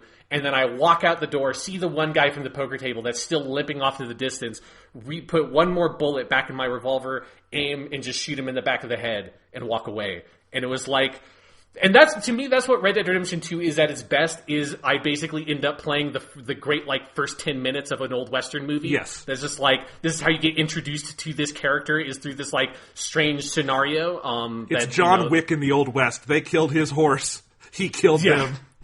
And it is just that thing about this game that if you're willing to, really play with it and give it some rope and, kind of get invested in it and kind of role play, it gives you so many opportunities and so many tools to really play around with that stuff. And there's so many random scenarios and things and little events and things that you encounter along the way, which is 100% how I get sidetracked. And I just get so involved in the minutia of what I'm doing and the spectacle of the game, because so many of the gameplay systems are not necessarily great in and of themselves. If you drop this third-person combat system into a Gears of War type game or even an Uncharted that relied way more on combat all the time, it wouldn't really hold up that much. But when you just look at it as the spectacle of the performance of violence in this game world, it's so intoxicating almost. And it's that really visceral moment of me just opening fire with these guns from the hip and just blowing these guys away at the table. And it's the animations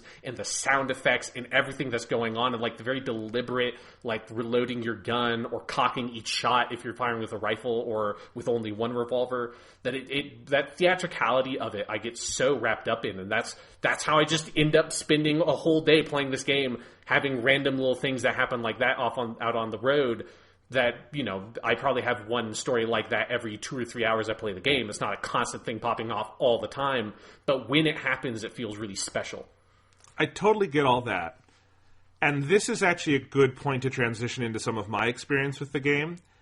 Because, so you said the thing about how, not every system is great, but put all together, they have this kind of synergy, and I totally get that. Yeah. But you also said, if you put this fighting system into a game that relied really heavily on it, it wouldn't hold up. I have some bad news for you, Sean. Yeah, the story missions. Yeah. That's the entire campaign. It's weird. I have been playing the campaign very go ahead, play the whole thing. I have definitely done things in between missions and gone on little adventures, but I have felt a draw to the campaign. And I have some negative things to say about the game, but I want to stress again, this is very unusual for me in a Rockstar game. I remembered the exact timeline, Sean, last week when we were debating, when did I actually play Red Dead 1? I got it pretty close after release. I didn't finish the campaign until we lived in the condo together, which was 2 years later. And that was true of GTA 4, took me over a year to beat. GTA 5, I was kind of dragged kicking and screaming into finishing the game for the podcast. Yeah. But other than that, the way I play Rockstar games is generally the story's whatever. I want to go fuck around in the world, because even in the best Rockstar story mode, which up until this point was Red Dead 1, it's never as good as just going and making your own adventures. Is that a fair assessment of these games? Yeah. And the thing about Red Dead 2 is I was kind of fully expecting that. And then you meet Arthur Morgan. And I think Arthur Morgan is the best character they've ever written. And at the point I am in the game, I will double down on that statement. And I don't mean best protagonist. I mean, he's just the best character they've ever written. He's the most interesting. He's the most dimensional and nuanced, and I think the best encapsulation of their masculine crime energy philosophy at Rockstar. And I think someone like Dutch Vanderland is very high on that list too, because he's basically a cult leader. And the way they bring you into that world is really engaging. And most of the other characters are great. And I think, for the most part, this is not a game that does well by women, but I tweeted about that a couple days ago. I've now gotten to a point where Sadie Adler has become a much bigger character, and she's a great character, and totally one of the best women Rockstar has ever written. So, I'm so engaged in the characters. I think the moment-to-moment writing is so good. The dialogue is so good. I love listening to the syntax of these character voices. All of that is true, and it's also got this great hook because it's a prequel where basically, this is the story of not this gang on the rise. It's their disillusion. It's got this really interesting emotional hook for me where it's basically, it's Heat in the Old West. It's Michael Mann's Heat, but now in the Old West. Whereas GTA 5 was Heat with a lobotomy, I think is the way I would say that. And so it's got that kind of Heat-esque hook where I'm not sure who is the Robert De Niro character in this scenario. There's no Dutch Vanderland in Heat. But yeah, it's that sort of thing. And so this was drawing me along. But the more I've played, and I would say this did not settle in for me until the back half of Chapter 3. So a little ways away from where you are now. Is it starts to fall into a lot of the bad Rockstar trappings, where I think they go on narrative cul-de-sacs, where we have an area of the map, we want this section of the game to be on this area of the map, we don't really have a major story to tell here, so we're going to go in circles until we decide this shit's going to go bad, and then you're going to have to move to another area. And Chapter 3 is that, and Chapter 4 is that, and then there's a shift after that. But it definitely, you feel a little bit of the narrative cul-de-sac. It's not as bad as in any other Rockstar game. That's the thing. Every problem this game has that is in other Rockstar games, this game has less of that. So it has less of the narrative cul-de-sac effect, but it's still there.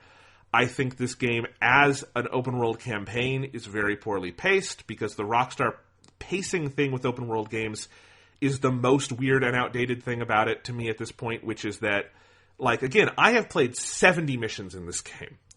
That's crazy. That is too much. You just cannot pace a game like this if you have 70 of these fucking things, and they're these kind of bite-sized little missions, and because they have multiple ones on the map at the same time, most missions will not have a major shift in the character or the story. They just kind of are wheel spinny kind of things until you get to the big mission. Again, not as bad as like GTA 4 where there's that whole part on the middle island where you have 25 missions with the Italians to do before you can move on to like the bank heist, you know? It's not that bad, but it is still this and adding to the narrative cul-de-sac effect, and it just doesn't feel that well paced. And then like...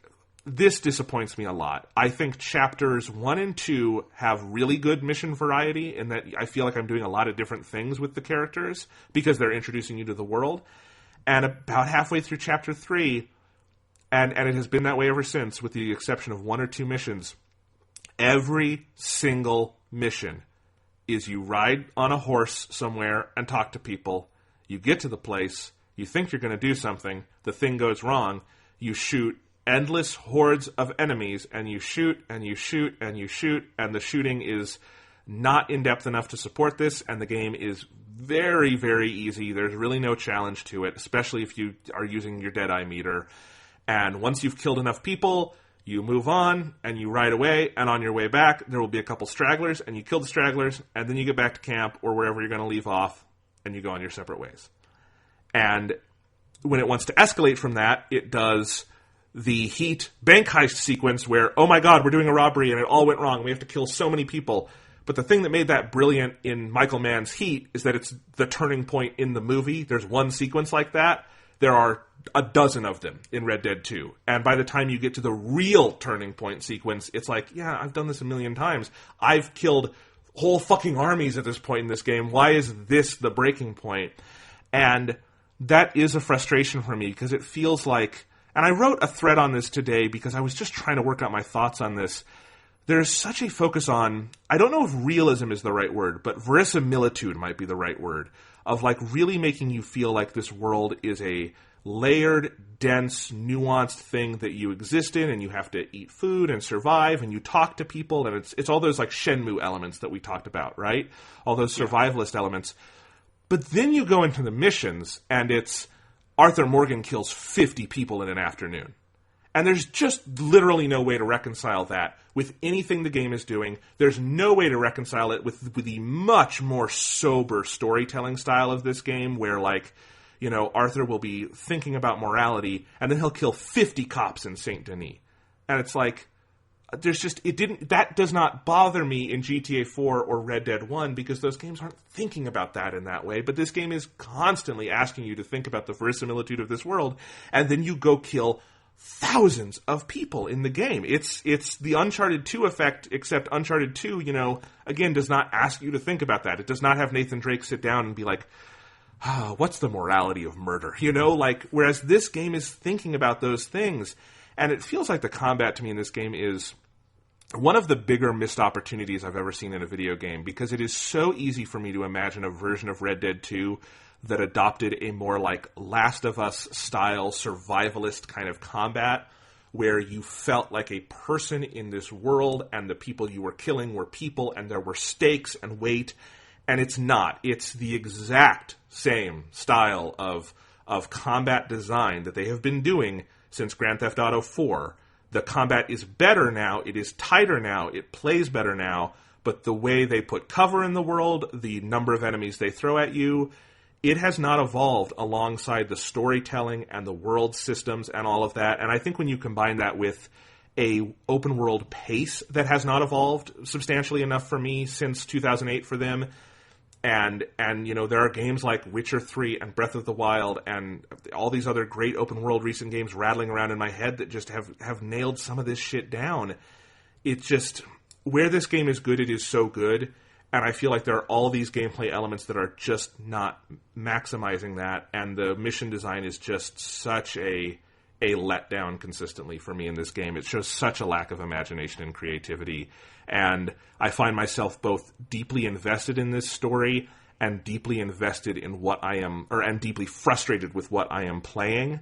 And it's a weird disconnect, and I don't quite know what to think about it.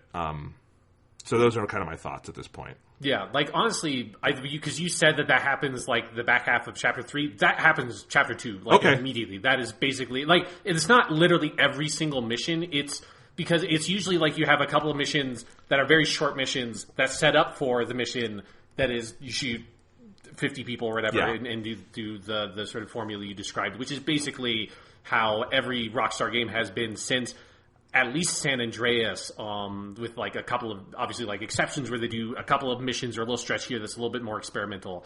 The main difference is with Red Dead 2, at least where I'm at so far, they at least have a couple of those smaller missions that are like, it's just this like dumb little like, it's either fishing with Jack or it's just like here's just like you just ride out and kind of talk to these people that like nothing really happens. Those are gone at this point. That's what I mean. Like those are, because you're correct. I was trying to in my head I didn't want to be unfair to the game. I forgot when this really set in for me. But in Chapter 2, like, fishing with Jack is probably still my favorite mission in this game, and there has not been anything like it since. And I thought it was going to be maybe a regular component of this game, and it's not. Yeah, I mean, it is a regular component in the game in the sense of you do that on your own, right? Like, you go out and you, like, have that in the world on your own, and you don't really have the, whole cinematic story thing around it, but, like, that is a tutorial mission that teaches you how to fish, is the reason why that mission. But it also shows a side of Arthur Morgan and of Jack and of, like, this world and the stakes that you don't get elsewhere. But I think you do, because you do just, like, that's the one thing about being able to talk to people in the world and in the camp is that you do get that stuff. It's not in the fully produced cinematic way, but that's one of the things, I think one of the reasons why I haven't felt hurried to continue with the story missions is that I am still continuously have been encountering new dialogues with people in the camp, new events, new dialogues between people in the camp, ones that I have no idea if are ones that you would not be able to hear if you push the story forward. Some of them you probably absolutely would not be able to because the context would change so much that they wouldn't make sense. But it's like, I felt like time was still progressing and it didn't feel like I was putting the game on pause or whatever, or putting like the world on pause while I was going out and having my own wacky adventures, the way it has in literally every other video game where it's like, okay, like you guys all, freeze in place and I'm going to go do wacky adventures and then I'm going to come back and then you can start the cutscene. It obviously will do that for like the one, like John or whoever I am that I'm kind of like waiting on to go do that mission. But the rest of the world lives on and changes and people have conversations and the relationships shift in subtle ways in the camp. So it does manage to do that stuff in smaller ways if you're not, doing the main story stuff. But I'm 100% with you that even in just like the, relative to you, the meager number of story missions that I've done, like every time it's become the big shootout, which is most of the time, that's where the combat is by far the least interesting, because the combat in the game is fun when it is like brief and impactful. And that's like what I was describing with that sequence that I had with the people playing poker, is that whole scenario played out over the course of like me walking in and pulling my guns. That was like 10 seconds, right? But that's the way it would be in a movie. In a movie, it's like you don't go for fucking 15 minutes and just shoot tons and tons of people unless it's John Wick, unless it's like the high scene in Heat or something where it's like that's the whole point of this whole, like almost kind of the point of the movie is you have that whole sequence. But for most Westerns, it's like, you shoot a couple of people, like Clint Eastwood comes in and kills a few people and then has a duel at the end and it's like, there you go. Like, his body count in a fistful of dollars is probably like 8 people total. Like, it's not that much. And for most video games, you need to have a lot of people to kill because that's the only way, particularly for a shooter, to express like the combat in any meaningful way. And without it, it's just like it's like Uncharted 4 where you have almost kind of not enough combat because you don't even get to experiment with everything the combat has to offer because there aren't that many encounters to play with. And Red Dead 2, it feels like has the opposite issue that like you just wanted to like be restrictive, like pull back more, because the thing that is fun and interesting about the combat is not the big shootout. It's like the sudden, like I'm going to pull my gun and it is on and I'm just going to blast this dude. And it's not fun because it's difficult. It's not fun because there's a combat puzzle or something, the way that, in like Halo, the combat is fun because the system of the combat itself is very enjoyable and complicated and has this sort of puzzle-like and dance-like element to it. In Red Dead Redemption 2, what is enjoyable about the gameplay to me is 100% the theatricality of it, which is something that most video games don't have the resources to be able to accommodate that, right? And it's something that Red Dead Redemption 2 has this whole production around it that makes it so that when I, have a thing that like I just did earlier today where I was hunting the legendary coyote, and in the middle of doing that whole thing, I stumbled upon one of the gang that's in that kind of Louisiana area that pulled over and had murdered some guy who is driving a carriage and trying to get the lockbox open, and I roll up on them and see what's going on. And first I like kind of diffuse the situation, say like, oh, it's cool, go on, like I'm not going to do anything. And they hop on their carriage and start driving away. And as soon as their backs are to me, I pull my guns and shoot them both in the back of the head. And that's like a cool moment. And it's everything of like the sound effects and the animation and the design and the lighting of the world and the scenario and the writing and the believability and the verisimilitude of everything that goes into that makes that little moment to me just as entertaining as a like really well executed combat design in a more combat focused game like a Gears of War. It's just entertaining in a totally different way. And I'm with you that, you know, I'll obviously have a lot more to say about it once I've played more of the story missions. But the story missions have not been giving me that. And maybe that's one of the reasons why I've been so focused on messing around in the open world, because that gives me that all the time. There's just a real disconnect here for me between what they have built in the open world and the amount of interlocking systems that are potentially in play here that don't really go into the missions at all. Mm-hmm. Like, honestly, as we have this conversation, I guess one of the things that's settling for me in my mind that I find frustrating is that if your primary focus is on the campaign while playing through, which it has been for me, again, it's not the only thing I'm doing. I'm going out and doing other adventures and stuff, but primarily I've been sticking to the campaign. The player is very incidental in Red Dead Redemption 2 in that scenario. Because when you're going through a campaign mission, the game wants to control things for you with such an iron fist that it feels like it does not open up for the player much. And I think this has been a creeping problem in Rockstar's games that in some ways is worse than ever in this one because of the level of cinematic production and verisimilitude in like the graphics and things like that, in that what's the first thing you do in a mission? Well, you get on your horse and you ride with someone. And what is the actual player input there? It's very minimal, and they've made it more minimal than ever now because you can just throw the cinematic camera on and hold X, and you just listen to them talk. And it's basically a very, very long loading screen with dialogue on it, you know? And sometimes it just turns the cinematic camera on for you. And when you get there, what are you going to do? Well, if it's not shooting, it's usually a mostly scripted event where they are going to disable all possible controls that will, you know, allow you to do anything other than what they want you to do. And Arthur will move at the speed they want you to move, and he will have the options to do the things they want you to do with him. And if you do not do those things, either you will not progress, or they will just straight up throw you to a screen where it says, failed, you didn't do the thing. Fuck you for playing our game, which is what that feels like. And when you're through those parts, then there will be shooting, and the shooting is, in those big scenarios, the word for it is mindless. You need no strategy, you need very little thought, it is not challenging. I have ways I make it fun for myself, like I'm pretty good at getting headshots, and I like using the shotgun or the sawed-off shotgun because you just watch their heads explode. Like, they are primed for Undead Nightmare 2 with those head explosion physics in this game. And that can be kind of fun, but it is completely mindless. This is not, there's not even a combat puzzle mechanic to it because, you know, other than get in cover so you don't get shot to death, there's no strategy here. There's no, like, actively having to think about these things. It's just you shoot a lot of people until you're done shooting the people. And then when you're done with that, you ride away and you do what they want you to do.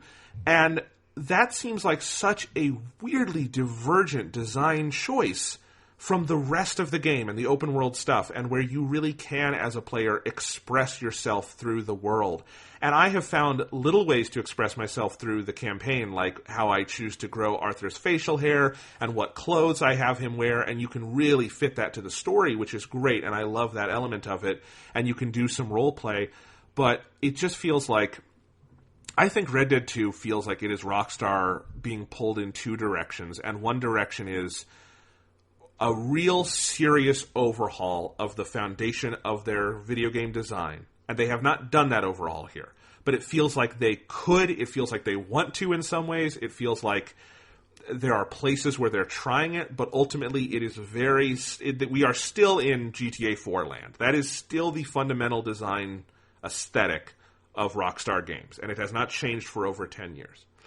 In the narrative, I feel like they've grown so much, especially compared to the immediate predecessor, GTA 5, which is such a sophomoric game, and this is such a mature piece of storytelling. I still think it has its limitations. I still think, for the most part, Rockstar could not write a strong woman character who is not made masculine if you put a fucking gun to their head. They just do not have that in their body, and, at this point I'm not expecting it. But, there are limitations, but I think this game has some absolutely beautiful, nuanced character writing that gets to some really interesting points. I also think they trip over their own dick sometimes when they try to bring in, like, Native Americans and people who have been freed from slavery, and they get into some of that in the second half of the game where it's like, you don't know what you're talking about. Shut up. This is bad. But for the most part, again, I think this feels so much more mature. And I guess I'm just at a point where I feel like the game is pulled in different directions, and part of it is that, Rockstar is so stubborn in doing the things the way they've always done them and the way they want to do them, and there needs to be... This is not the full-throated evolution I was kind of thinking it might be after my first day or two with it last week. I guess that's where I'm at. Yeah, and it's something that's interesting because for me it does feel like that, but mostly because I haven't been playing the main story missions. Yeah. So it's like the stuff in the open world... Like, I've never, been this involved in doing open world stuff in a Rockstar game. Like, usually, like, I kind of, with Red Dead Redemption 1, a little bit more... But it was just only, like, me doing the challenges and doing, like, all the bandit hideouts or whatever. That, like, the very, like, regimented, strict, like, this is the open world activities. You do these stranger missions, you do this set of challenges, and you do this thing. And then you go clear out all the bandit hideouts. And Red Dead Redemption 2 has, like, literally all of those things. It also has, again, like, some weird collectibles that are so just sort of like, I don't know why the fuck, why is there a lady looking for dinosaur bones? And why is there just, like... As far as I know, no mechanism to help you find these random dinosaur bones that are, like, impossible to see. That's a bizarre thing. But that aside, like, all that stuff is in the game. But there's this whole other, like, layer of, like, tumult under it all of just the NPCs and the, like, what feels like must be like hundreds of different scenarios that they have created that are scenarios they have created. It's not just like the Far Cry thing of we've made it so that, birds will attack you every 5 minutes and there's just a bunch of patrolling like guards and bandits all over the place and that like they're setting shit on fire. And it's like that's fun in Far Cry 3, 4 and kind of fun in Far Cry 5.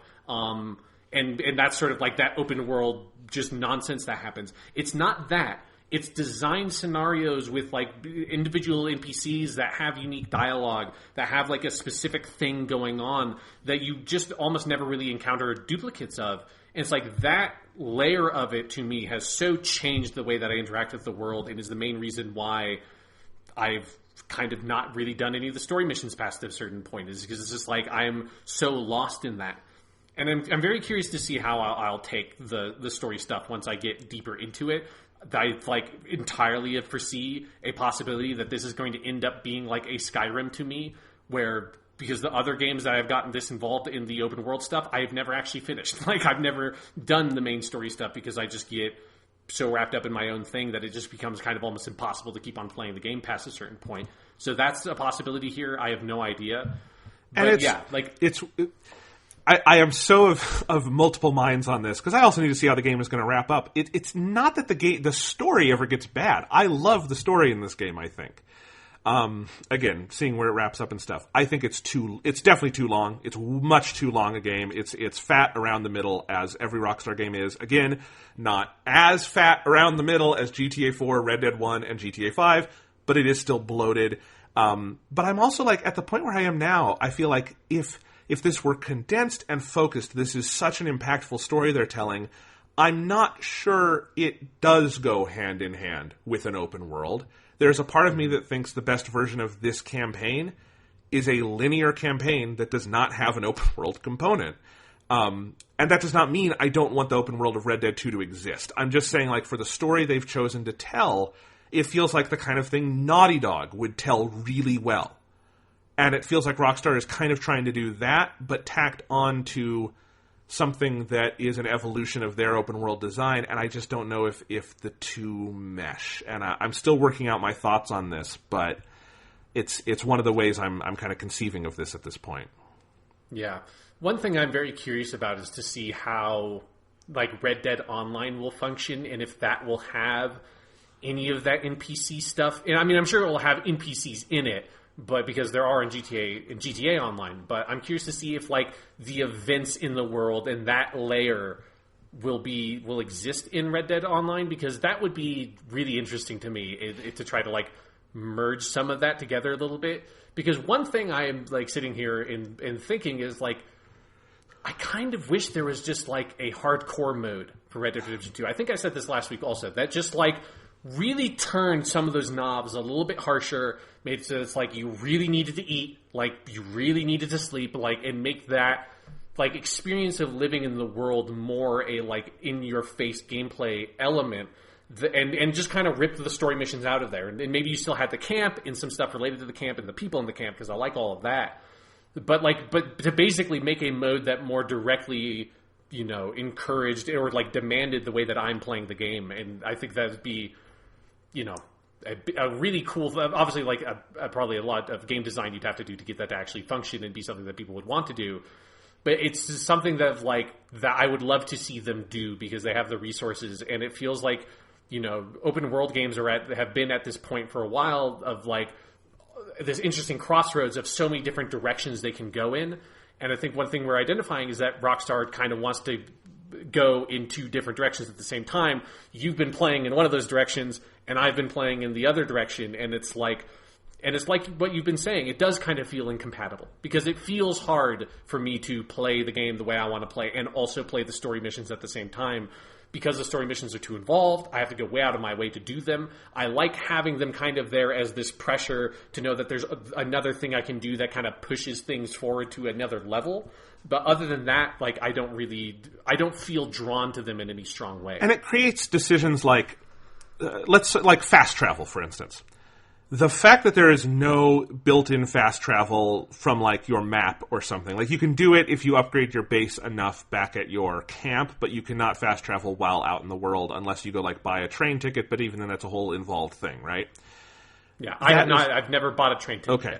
But that kind of thing makes 100% sense for the open world stuff. And, again, that sense of verisimilitude of making you feel a part of the world and forcing you to travel and have these natural adventures.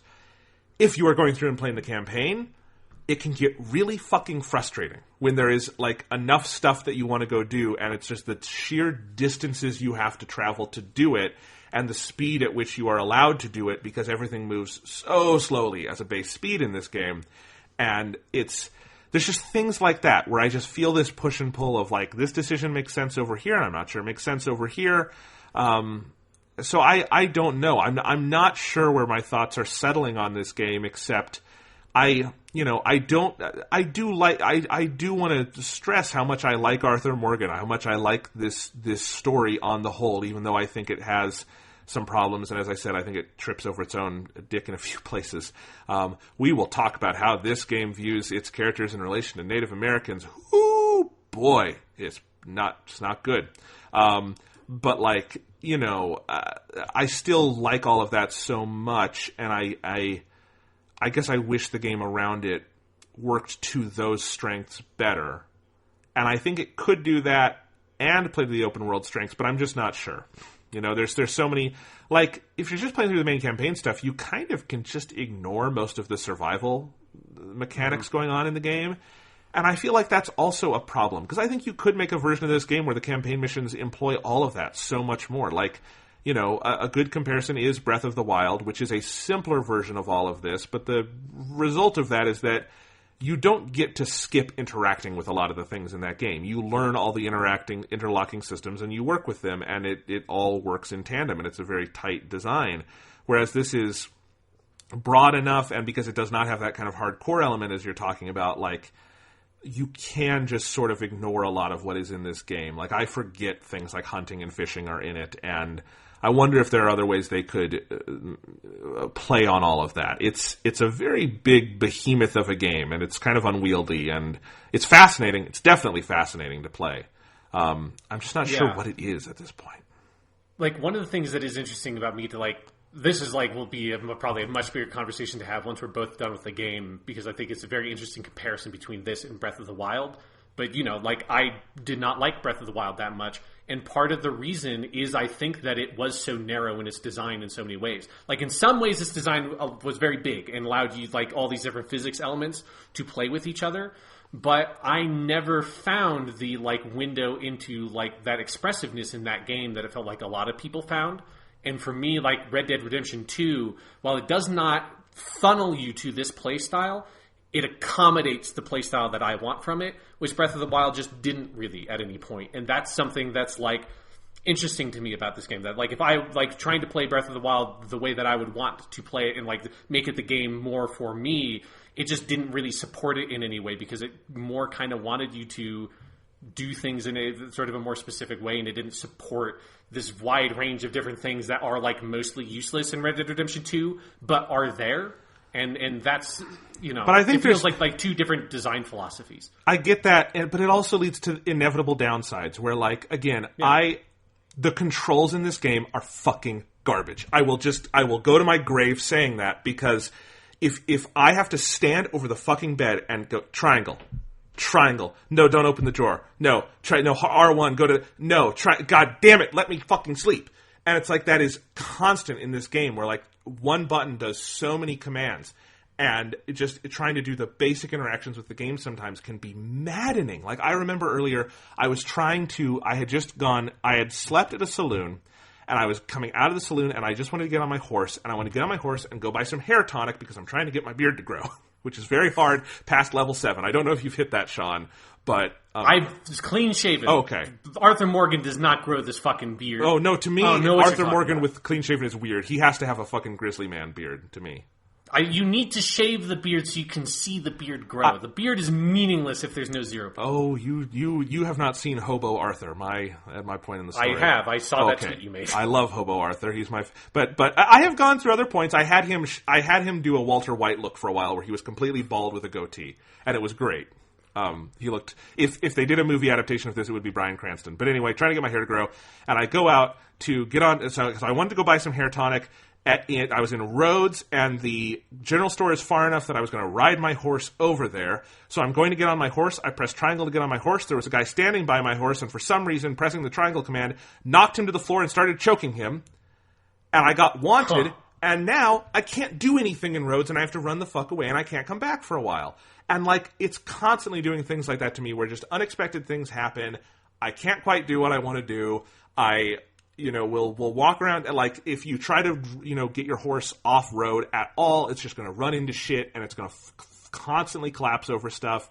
And, again, there's so many things going on in the game that I feel like if you're playing it one way, maybe it's great for you. If you're playing another way, it feels like so much of it exists to frustrate you. And I don't know how I feel about all of that. Yeah, like, I will agree that, and this is a fucking... tale as old as time for video games that have like a bunch of objects in them. But yes, trying to select the specific object you want is a fucking bitch in this game. Like that is definitely for sure. It's just like I'm so used to dealing with that in video games at some point that I like kind of forget about it. Because it's just so many fucking games do this. And yeah, so it's like that's very frustrating. But I continues to really like the controls in most ways. Because it specifically is actually stuff like riding your horse off-road and in the forest is fucking hard in this game, and it feels like it should be. Because it's like, you're not supposed to ride horses at full gallop. Then why did they build the forest? Like at a certain point. To hunt in. Like, there's... Sometimes I want to get from point A to B, and I don't want to go on their really long, circuitous route. This is what I mean. One person's like, it's fun to go hunting, another person's the game is telling me to fuck myself. Yeah, and it's the thing that... Because it feels like we're like in the opposite... of the Breath of the Wild conversation. Okay. Or for me, in Breath of the Wild, I was like, the combat in this game is fucking bullshit because it just plays itself, and you didn't have that experience. And so for me, like, the horse being very difficult to manage in those really dense areas felt like a legitimate, like, game decision that I was like, I don't, like, it felt surprising to me that no game had done that before, because it was like, of course, like, it should be difficult. And it's like, you can do it, but you have to kind of really pay attention and manage your horse more, like, exactingly. And you can't go at a full gallop all the time.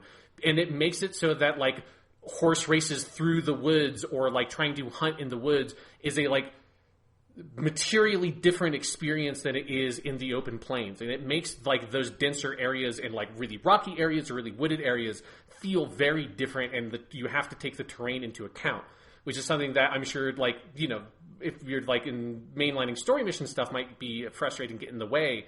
But playing the game that I play, like it provides this interesting friction to those sections of the map that give it like a specific identity that feels like, okay, like when I'm here, this feels so different than when I'm like hunting bison out in the plains. One note I will make on this is that I don't think this is a spoiler. So I stop me if I start to say this and you think you don't want to know this.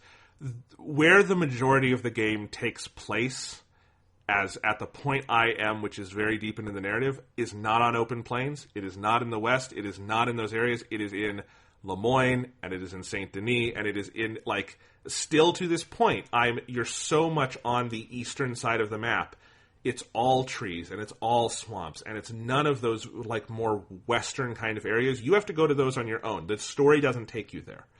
And so there's a lot of that where, like, again, if you're playing through the main campaign and you just want to get to the goddamn story mission on your horseback, and sometimes you want to take a shortcut, and then it's like, oh, fuck, my horse is dead because I went over a goddamn rock, and this game is, and it's like, and I get to those points and I'm like, I get your academic exercise here, Rockstar, but instead of making your cerebral point here, I'd like to just play the game. And I guess that's where I feel about the controls sometimes, is like, I get why Arthur Morgan walks inhumanly slow at his base speed through town, but I'd like to just play the game.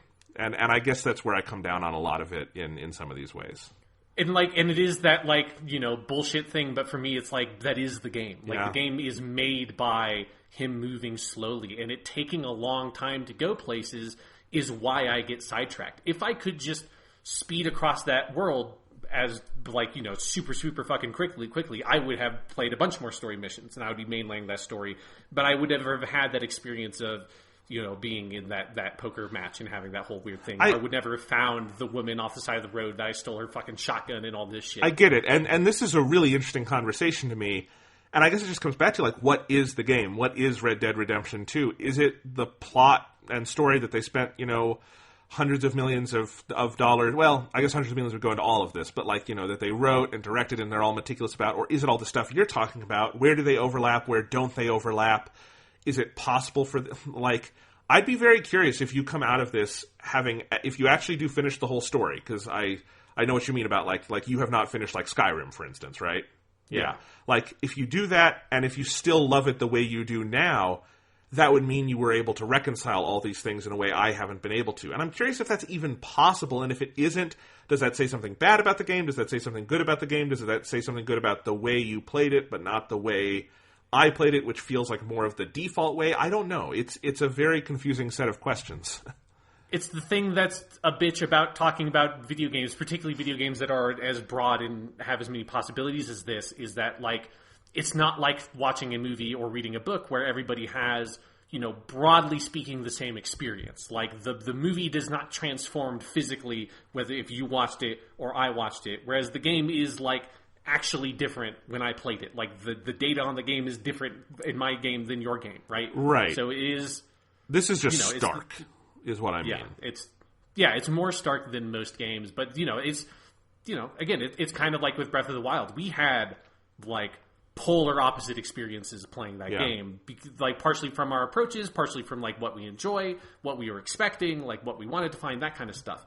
And this has a similar element. One note I want to make on the controls, just to, like, again, to emphasize, like, where I'm at with the game. My biggest quibble with the controls is that if you have a gun drawn and you have fired a shot but have not cocked it again yet and are not aiming it and you pull the trigger, he cocks it and fires immediately. I don't like that. He should cock. I want to be able to fire my repeater rifle and then put it down and then cock it without aiming, because that's cool. And that's like, I have shot you and you are down, and I don't need to aim and get ready for the next shot, but, like, kind of prepare the next one. Like, I like that little extra bit that they make, that for most people, they're like, of course I want to just, like, that's why I'm pulling the triggers. I want to keep on firing. I'm like, no, never. Like, I wish I had to pull the trigger fucking 4 fucking times when I had dual revolvers out to fire 2 shots and cock both guns. Like, it's bullshit that it auto-cocks for me when I'm doing dual revolvers. The game shouldn't do that. Like, that's Like, I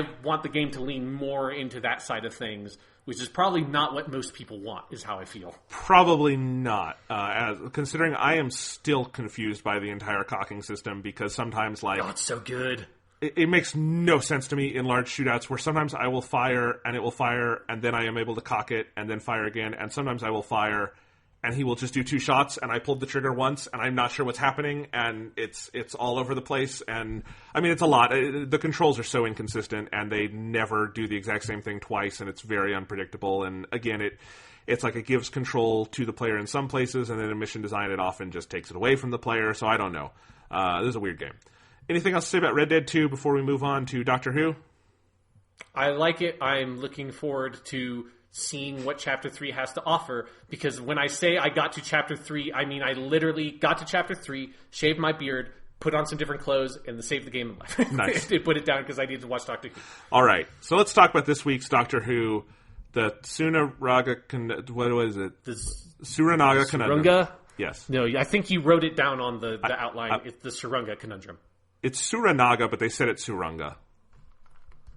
Is it really Suranaga? Yeah, you can look at it here because that's an exact transcription. I remember seeing that in the episode. They say it differently than it is seemingly spelled. But yeah, in any case, this episode, I don't even know what to say anymore, Sean. It's okay. It's fine. I think in some ways this is probably the most solid episode of the season, just from like a pacing perspective and a just general writing perspective, but also like, good God, there is no ambition here. There is the biggest theme in this episode is the theme of fatherhood, with the man giving birth and Ryan thinking about his father, but that could not have anything less to do with the main threat of the episode or what the Doctor is going through or what the other characters are thinking about. So this is another theme-free episode of Doctor Who. It is a largely ambition-free episode of Doctor Who. It is the maybe most overstuffed of our overstuffed episode of Doctor Who, because there are 10 full speaking characters, all of whom are trying to get weight in this episode, which is ridiculous. The monster is Stitch from Lilo and Stitch, and that's weird. I don't know. It's whatever. This is easily the worst season of Doctor Who it's had since returning in 2005. Yeah, it's something where I agree with you that this is probably the most competent, but this is probably the least I've enjoyed one of these episodes since 2. Yeah. Like, I kind of, even if like 3 and 4 are not great, there were parts of it that like I kind of enjoyed, particularly at the beginning. And I enjoyed the first 10 minutes or whatever of this episode when the Doctor's running around with the guy. Yes, and I want to talk about those. Basically completely forget that the fucking companions exist, and I'm like, oh my god, right, that's one of the major problems, is they have no idea what to do with these characters, and this is the only substantive chunk of time we've had with just the Doctor doing something, and we don't like have to have them be meaningless characters involved, that it's like, it really put into stark relief for me just how big of a mistake the 3 companion thing is with the approach that they've decided to go, which is the exact same structure as that what Davies and Moffat used. It's just that their structure was designed for the Doctor, a primary companion, and then maybe another secondary character like a Rory or something. And they're like, we're going to use that exact same format, but we're going to put 3 full-time companions on there at the same time, but not write a character for one of them. And not know how to manage them at all. So it's like, this episode has probably better pacing and that kind of stuff, and it doesn't fall apart so utterly in the end. Like, the ending's fucking messy as shit still, but it doesn't like neglect to end the way that the Arachnids one did. It's not offensive in the way that a lot of the Rosa kind of stuff was, particularly like for the like weird Americans perspective. And then, it doesn't go completely like sideways like all the weird TARDIS stuff, or like for just forgetting about the race component of the Ghost Monument. So it's like, it doesn't fall apart so completely, but I think I'm just so kind of fed up with how dull this version of Doctor Who chooses to be for so long that it's like, I found it much more difficult to enjoy most of this episode, and I kind of fell off of it after the first 10 minutes, as opposed to the first like half or so, which is where I was riding along for the other episodes for a while. I could barely hold my attention on this one. Like, I was like checking Twitter and I took a lot of notes because I was bored. And here's the thing, I was extra disappointed in this one because I actually did like the first 10 or 15 minutes a lot. And what it was is, when they took Jodie Whittaker away from the crappy side characters they have right now, because I don't think, other than Bradley Walsh, I like Bradley Walsh and his character, but Ryan is utterly schizophrenic at this point as a character. He has no certifiable, like, single characteristic. He's a new angst every week. That's what they've done with him, and the angst from the previous week never returns. Remember when he had, like, what was it? Dysphagia? Dyspraxia? Yeah, that's not a thing anymore. But that has not come up since episode 2. No, so they give him a new angst every week. Yaz is still not a character, and I like Bradley Walsh, but I don't remember his character's name. Graham. There we go. Graham. Like the cracker. Graham. But anyway, you take Jodie Whittaker away from those characters where and this clarified a lot for me, because when she has 3 companions and none of those companions are fleshed out, and when she has no relationship with any one of them, she has a relationship with the group, but no one-on-one individual relationships with all of them. The way, like, I could tell you, even from not having seen all of the serials, what the first Doctor's relationship is with Susan, Ian, Barbara individually and as a group, right? That's what you would need to have. They don't have that. So she has to be in, Magic School Bus Lady, Mrs. Frizzle mode all the time, being the leader of the group all the time when she's with them, because she has no individual relationships where she can be vulnerable. In the first 15 minutes of this episode, they give Whittaker so much more to do, because she goes off with this captain dude. They abandon the rest of the cast. It's just the Doctor and this other person in a leadership position. And she has to go through this arc of realizing, I'm being selfish and ego-driven here, thinking I need to get back to my TARDIS, and I'm not putting, like, the needs of this ship before the needs of, like, my narrow concern here. And when they get to that moment where the captain calls her on that and she comes around, it's the best moment Whittaker has had to play since some of the stuff in the premiere. Like, she's a person in this episode for a little bit, because she gets to be with another character and show a little bit of vulnerability and show another side to the Doctor, and then they kill that dude, and then they put her back, and we realize, with the captain gone, there are 9 full speaking characters on this ship. We are going to try to simultaneously service all of them. The Doctor will be bouncing around like a ping pong ball against all of them, and the Doctor has to go back into follow the leader mode, where and it's also, I think, just directorially, like, everything she's asked to play is the same. It's all directed the same, where she is breathlessly running around and being eager about everything, and oh my god this, and oh my god that, and you're going to do this, and you're going to do that, and I'm going to inspire you over here. And it is just the most one-dimensional characterization a Doctor has ever had on this show. Like, easily. Like Colin Baker and Sylvester McCoy's early episodes, rough, whatever, I think they're much clearer characterizations for the Doctor. Well, I would, for Sylvester McCoy, maybe not so much. I haven't seen those. Time in the Ronnie, he is a totally different character. Okay, but by his fifth story, what would you say? Oh, yes, by his 5th story. I mean, actually, I think specifically by his 5th episode, which is when Paradise Towers begins. Yes, okay. Like he's way more there than what they've got here. That's my point. We're 5 stories in, and I realize that's only 5 episodes, but if Jodie Whittaker does 3 seasons like every other modern Doctor, we're a 1/6 of the way through her run. Yeah. If you want to all be depressed right now. We're a 1/6 of the way, potentially, through her run if she does 30 episodes, which is 3 10-episode seasons. This is 5. That is, if I'm doing my math right, 1/6, and nothing. There is not a character here. And I'm not sure I'm even at the point where I still think it's a good performance, not because of anything she's doing, but because there's no room for it to be a good performance. There's room for it to be a manic performance and a, like, energetic performance, but not a character-driven performance. And when you get those 10 minutes early on where it's her and this captain dude, and she gets to act, she gets to genuinely, like, stretch this character's legs out, I just saw this glimpse of the parallel world where someone else is writing Doctor Who, and she is being the great Doctor it's very clear she could be.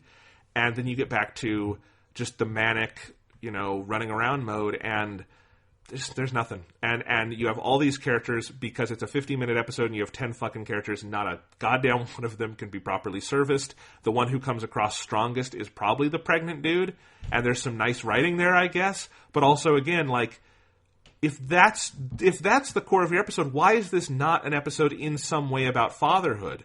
But it's not. It can't be. None of, like, the Doctor never even interacts with that side of the story. Yeah, and that the pregnant guy is, like, squarely set as the B plot. Yes. Like, that's the B plot of the episode. I agree that it's like at some point it feels like it's become the A plot because so much of the focus and actual like attention is kind of put on it in the best stuff of the episode past the first 10 minutes is all focused around that because it's the only place that has any real emotional content.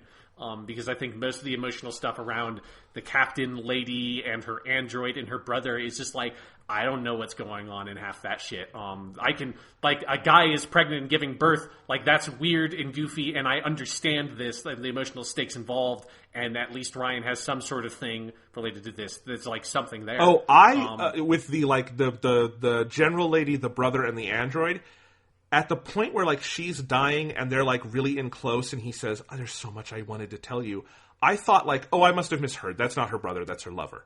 Because that's how it's played. Me too. And then I'm like, oh wait, no, it is her. And like, I just threw up my hands, like, I don't know. This is so dull. I can't keep track of any of this.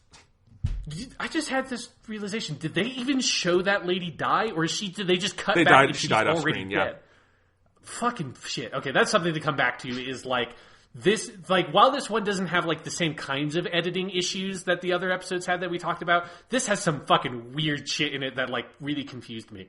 But I want to stick with the companion stuff for a little bit because it reminded me of something. And I love that we both, because like you basically hit the exact thing that I realized because I also wrote some handwritten notes on this episode. Oh, nice. Because I was doing some homework after I watched it and I was like writing stuff out by hand and couldn't stop thinking about the different pieces of bullshit in this episode. And I just need to write something. I have this piece of paper and a pen, so I'm just going to write this by hand.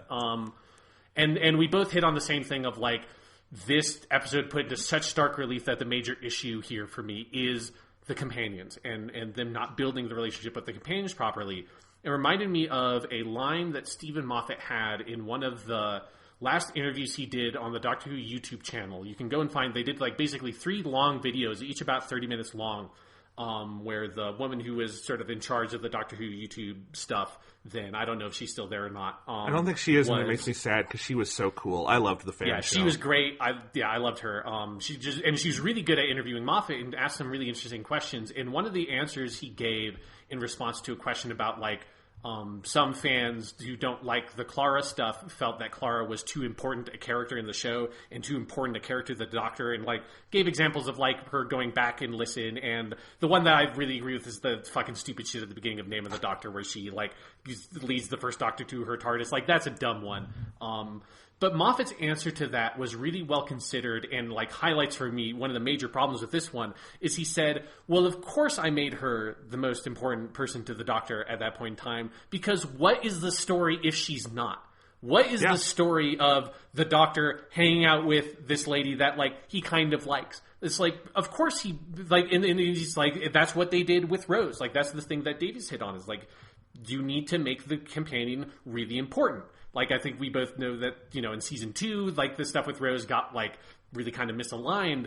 But in season 1, it was right on. And since then, there has been such a clear, strong relationship and connection between the companion and the Doctor. And it's like, you know, that Rose was in love with him. Martha was in love with him, but like it was this sort of unrequited love. Donna saw him as this like ticket to go like live this larger than life and see everything that's out there and get the life that she feels she's deserved. He called her his best friend.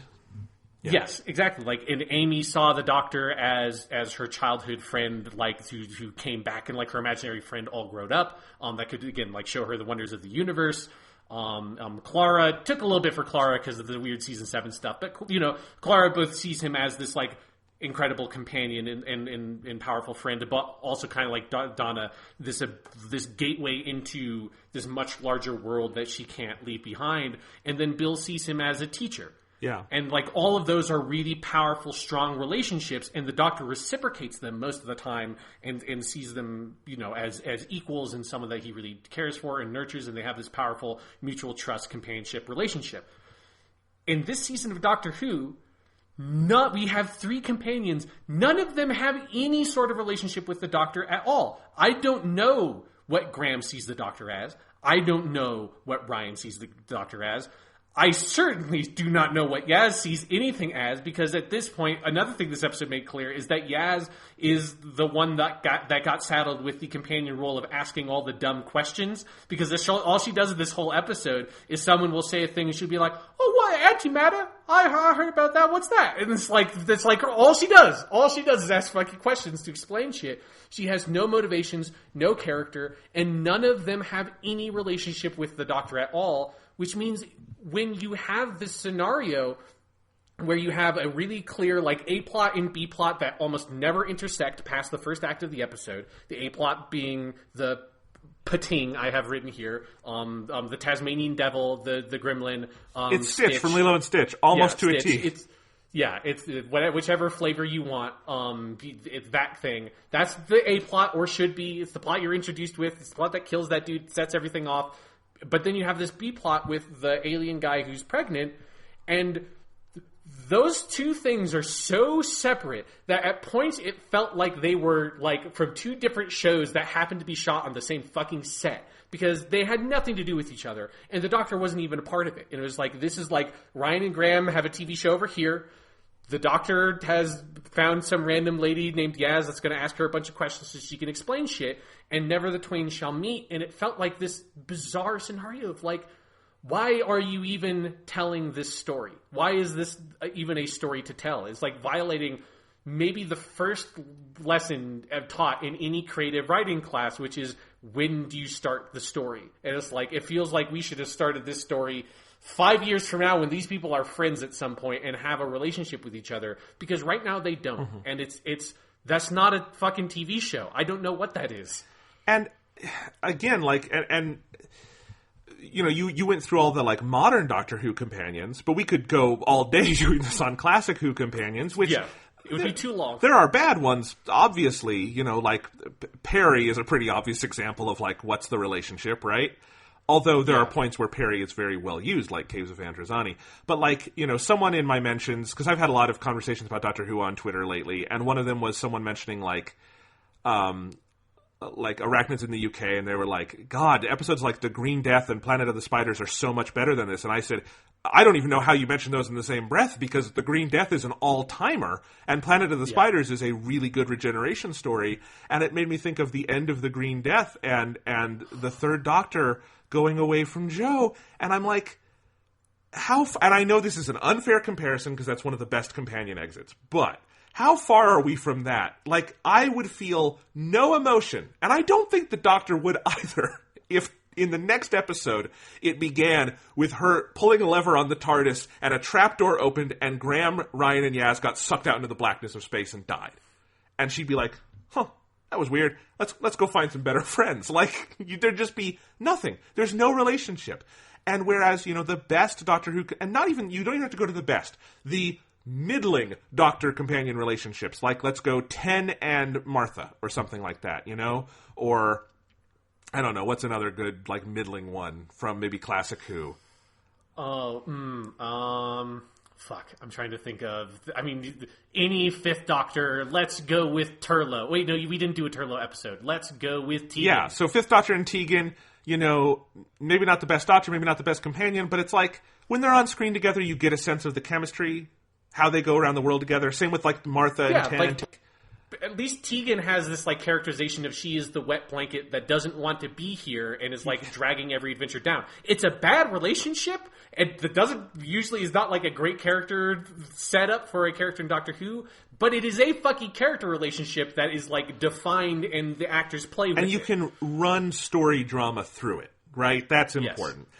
And there is no story drama you can run through these characters. And you know how I know that? Because they have not done an episode about these characters yet. We're halfway through the season. There is no other companion where there has not, at this point, been an episode that is in some way about the companions. That has not happened yet. It just hasn't.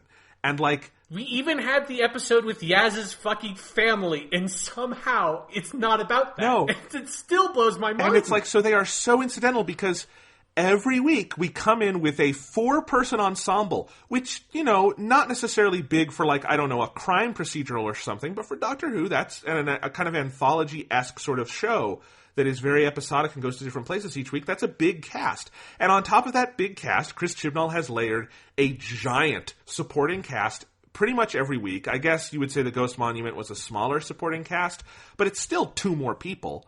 So like you have at a minimum 6 speaking characters you have to run an episode through every time, and that means in every episode you have no time to do anything with the 3 companions we already have, because you have to introduce and have full arcs and resolutions for multiple speaking guest characters. And when you're doing all of that, but you also have these 3 companions, they can't actually be established. So what you have is just a bunch of gobbledygook, and the Doctor is in the middle gluing it all together, but she can't become a character because she's so busy running between all the factions and being, Mrs. Frizzle, like, come on, kids, let's go. And that's kind of all she's gotten to do. It's really baffling to me. What, I don't know how you write 5 episodes not understanding these core, I didn't think these were in question. Like, bad Doctor Who gets this. Yeah. Like, this is a different kind of problem than I've ever seen this show have. The Twin Dilemma does a better job handling its guest characters and the Doctor-companion relationship than this one does. And, let us all remind you, that's the one that starts with the Doctor choking Perry. Yes, but that episode that also has, the Doctor having the whole bit about how he wants to go become a hermit on some mountain and meditate to, make up for that and figure out who he is, which is more character depth than they have ever allowed Jodie Whittaker to have. Yes. It's so baffling. And when you're looking at the character relationships, it is going back to the fucking Ryan and Graham thing, it's so strange to me that, the only character relationship we have in the show so far is the one between Ryan and Graham. That's it. That's the only one that is, of any emotional substance or anything. That, not even, achieved emotional substance, ambitioned emotional substance, emotional substance that you're even going for. There isn't even an attempt to build any emotional substance in any other dynamic of the relationship between 4 people in your main cast. The only one attempted is between Ryan and Graham. And I like that one decent enough because I like Graham quite a bit. But it's how do you have a show called Doctor Who and the only fucking character relationship attempted on it is the one between Ryan and fucking Graham? Why isn't it a show about this elderly dude or older white British guy trying to raise this, his sort of adopted step grandson who's this younger black kid from a totally different generation who he's not even related to by blood?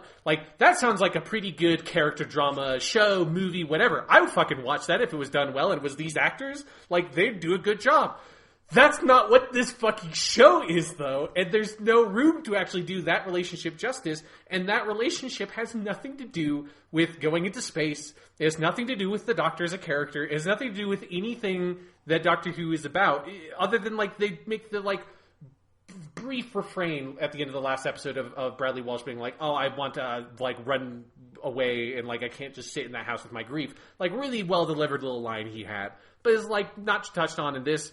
His emotional situation does not exist in this episode at all. It's only Ryan. Ryan's the only one that has any sort of emotional anything in this episode, and that's it. It's you can't do that. You have to balance all the characters at least most of the time, and you need to find some sort of relationship. And by the end of this 10-episode season, we should very easily, ideally, or not even just ideally, at the bare minimum level of quality, you should be able to identify what relationship does each person have with any other person. It's so, it's hilarious that you have to map this out. That yes, in a piece of fictional storytelling with characters, you should know how the characters feel about each other.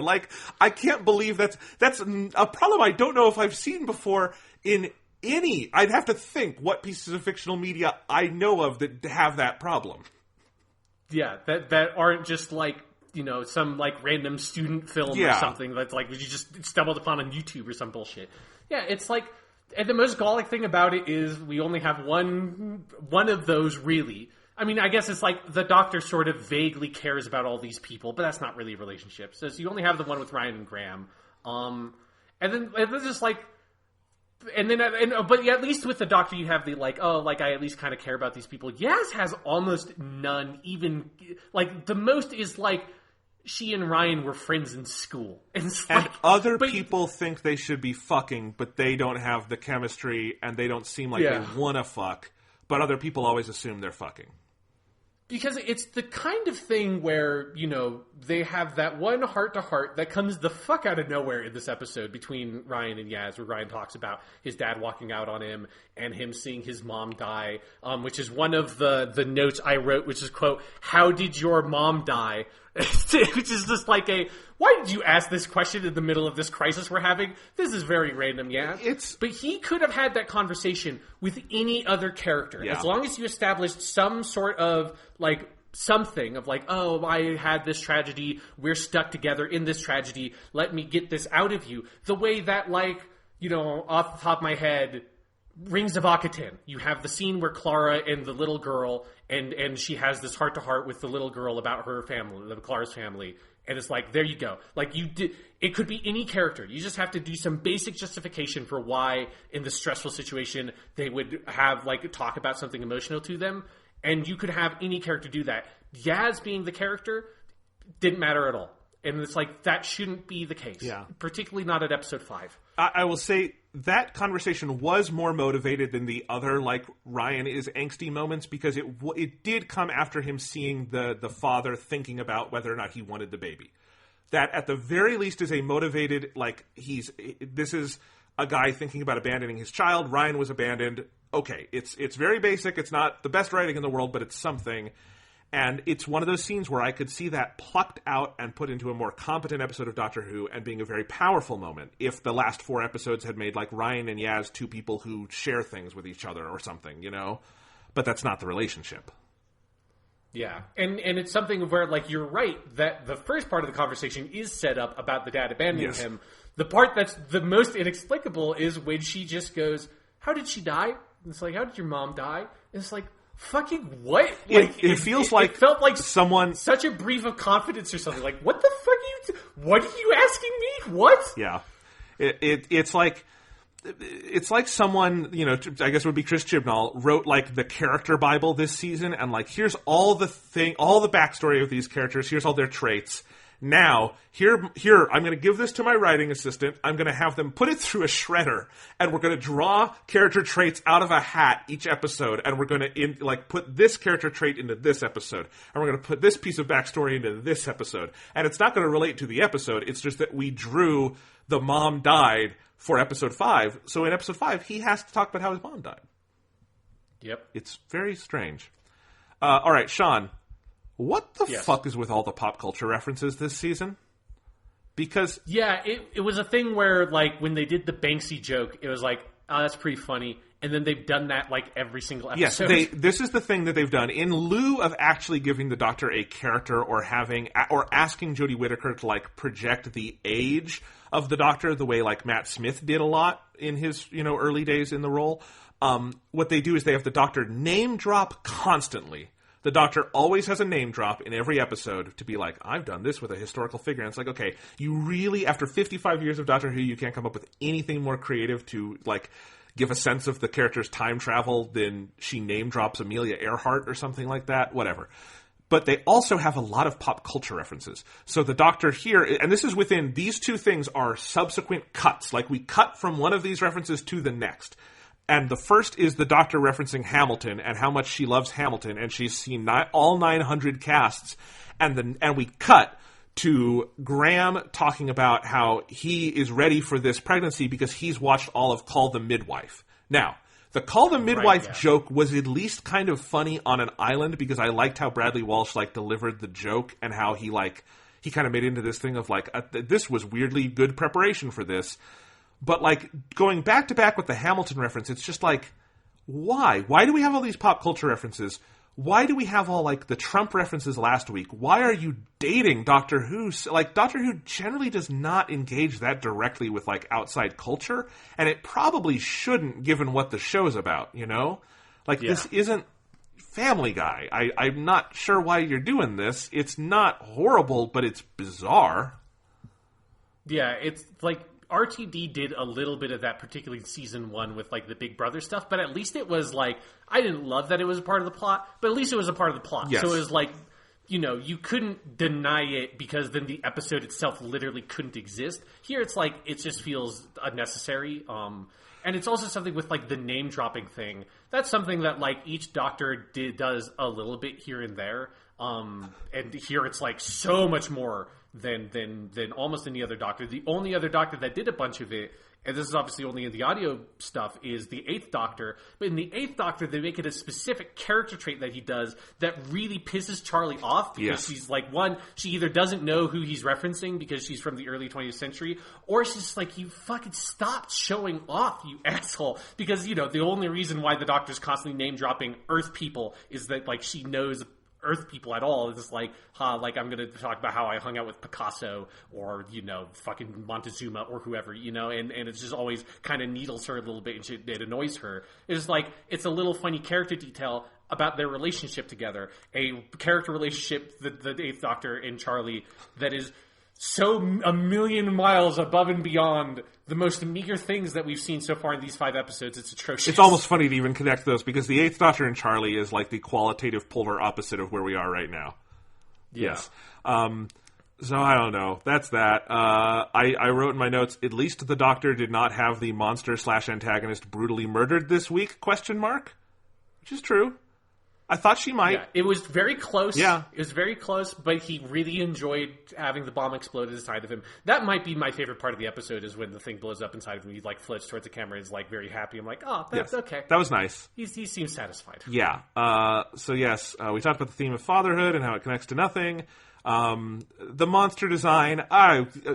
We got to have a talk about this. My flippant tweet on this was, the monsters on this season of Doctor Who are like if someone only saw the Ferengi episodes of Star Trek The Next Generation, decided that was the absolute highest bar episodic sci-fi villains could ever clear, and then thought it best to aim much, much lower than that on a weekly basis. Is that a fair assessment of the monsters so far this season, Sean?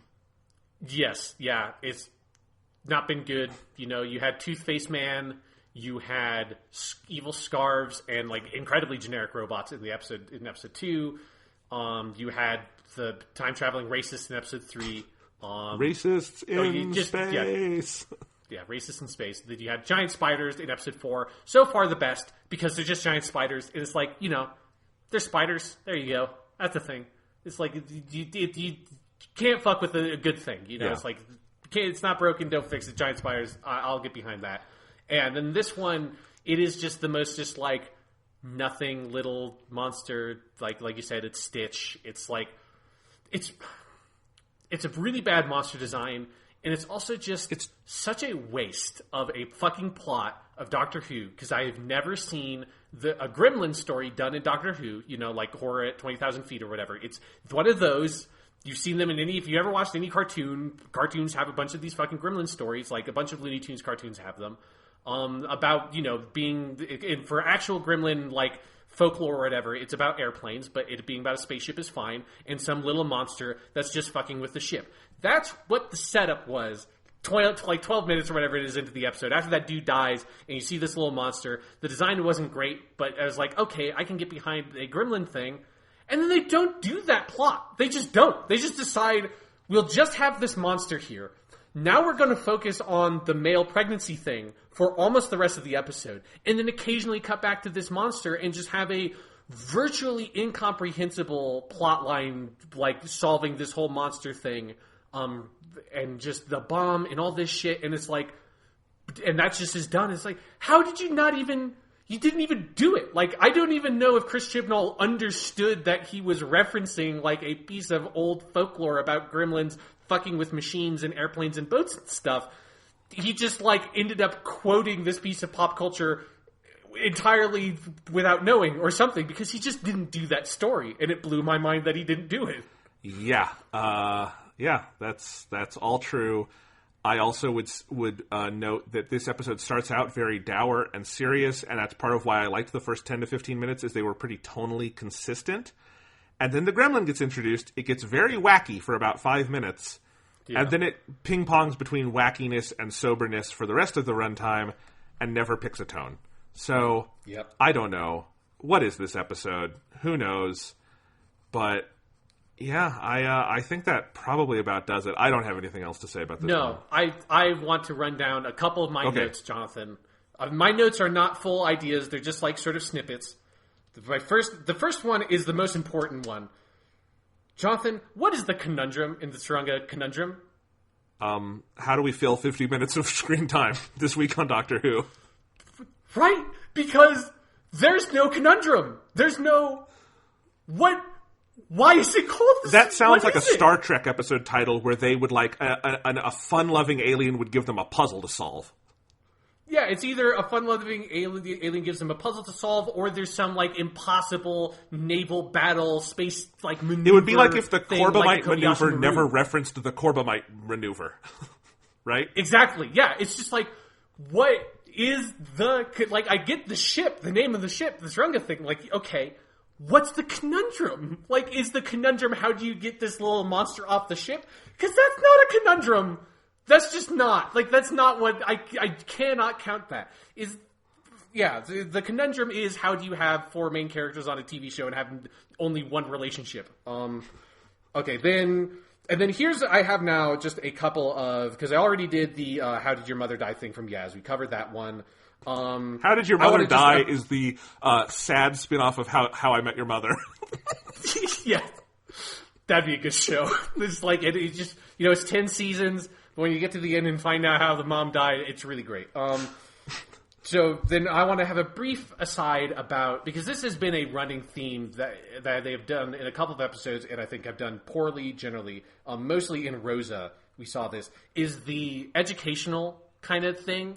There's a point in the middle of this episode where they come upon the antimatter generation, the particle accelerator that creates the antimatter that fuels the engines of the ship. It's great, fine. Star Trek, I'm good. Antimatter, we got it. It's real sciencey stuff.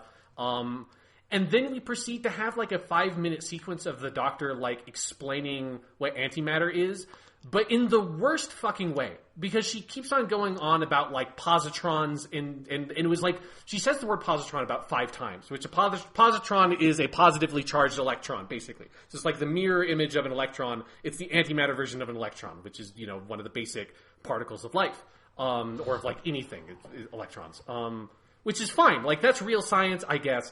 The problem is if you're trying to explain the concept of antimatter to people that don't know what antimatter is, and you start throwing in jargon like positron, in a way that also sounds like Chris Chibnall doesn't really know that much about it because it's just kind of clumsy. All it does is confuse everybody. And it's you can't... It's so pointless. Why throw around the terminology in this show where you're going to talk about it for 5 fucking minutes? If you want to try to teach people something about antimatter, 1, make the episode more about that.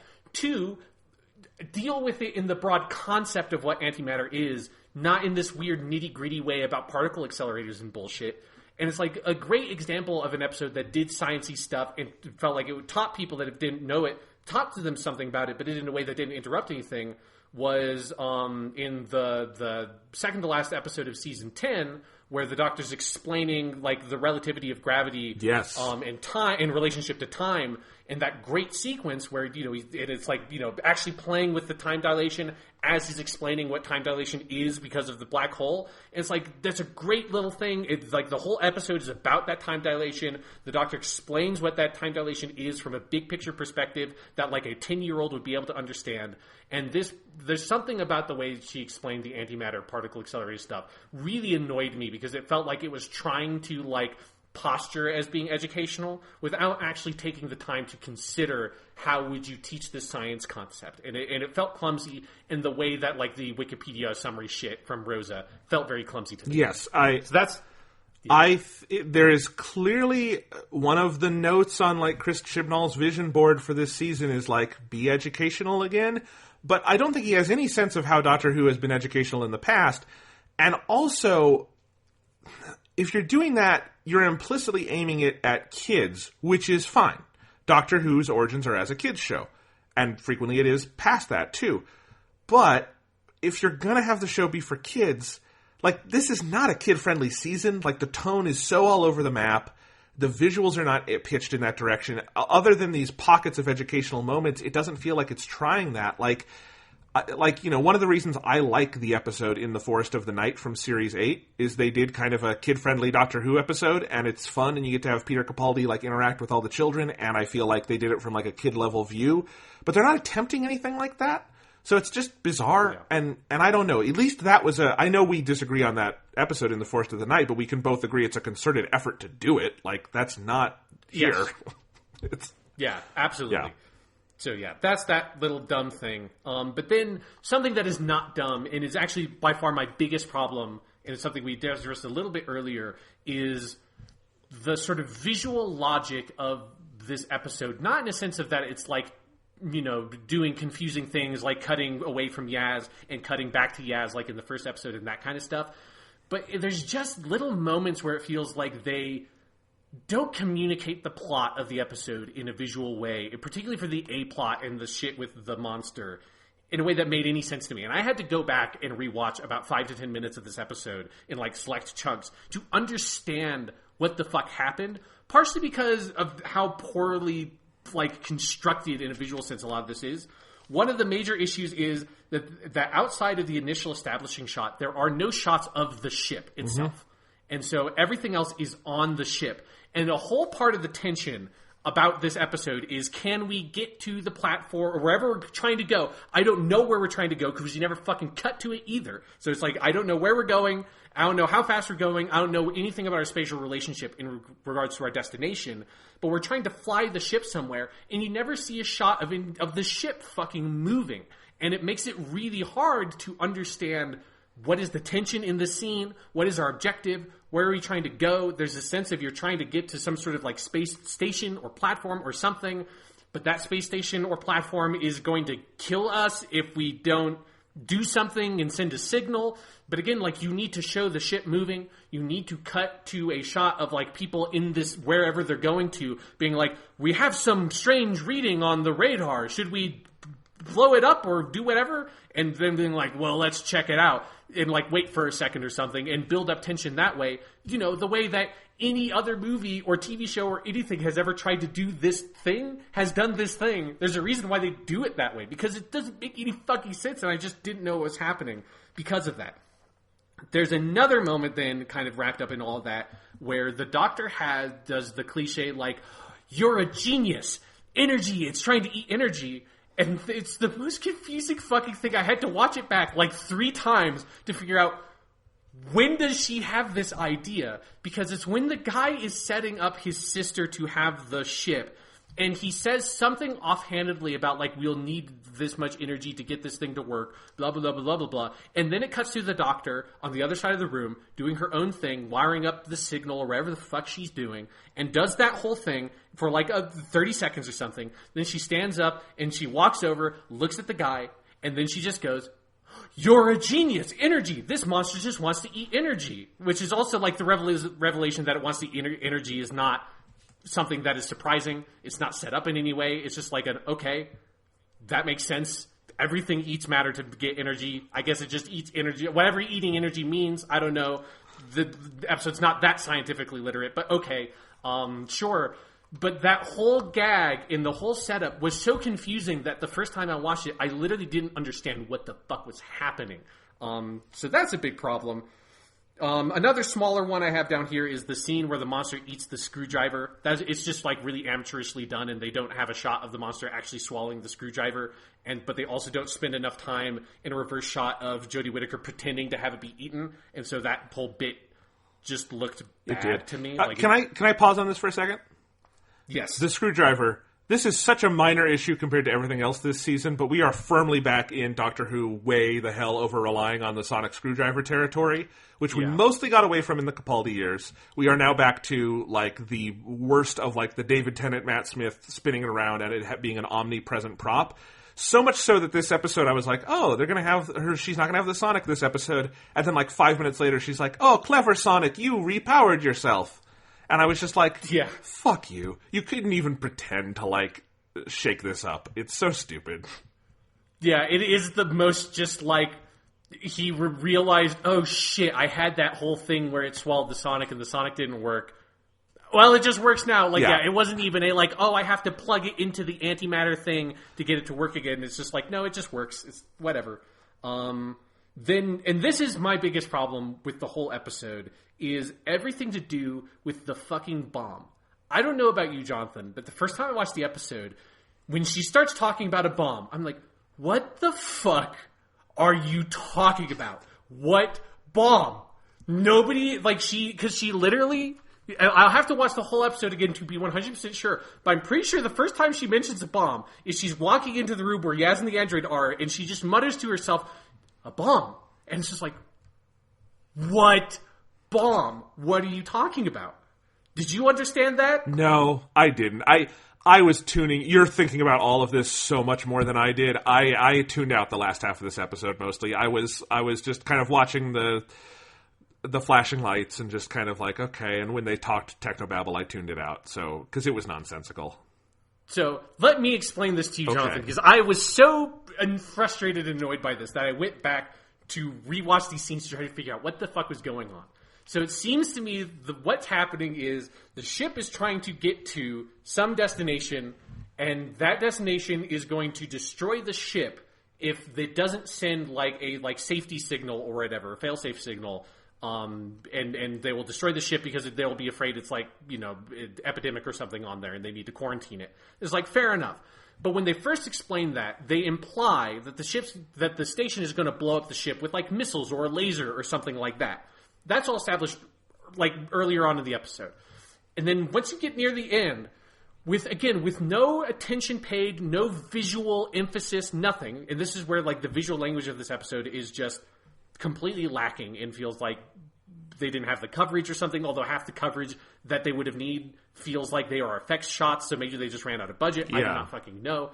But what has happened is instead of firing missiles, apparently they're afraid that the ships would be too far away if there's this weird like epidemic scenario. So instead they have planted a bomb inside the ships that are underneath the antimatter generator that will explode if they get too close and the safety signal isn't still going. I guess I don't think they get that detailed with it.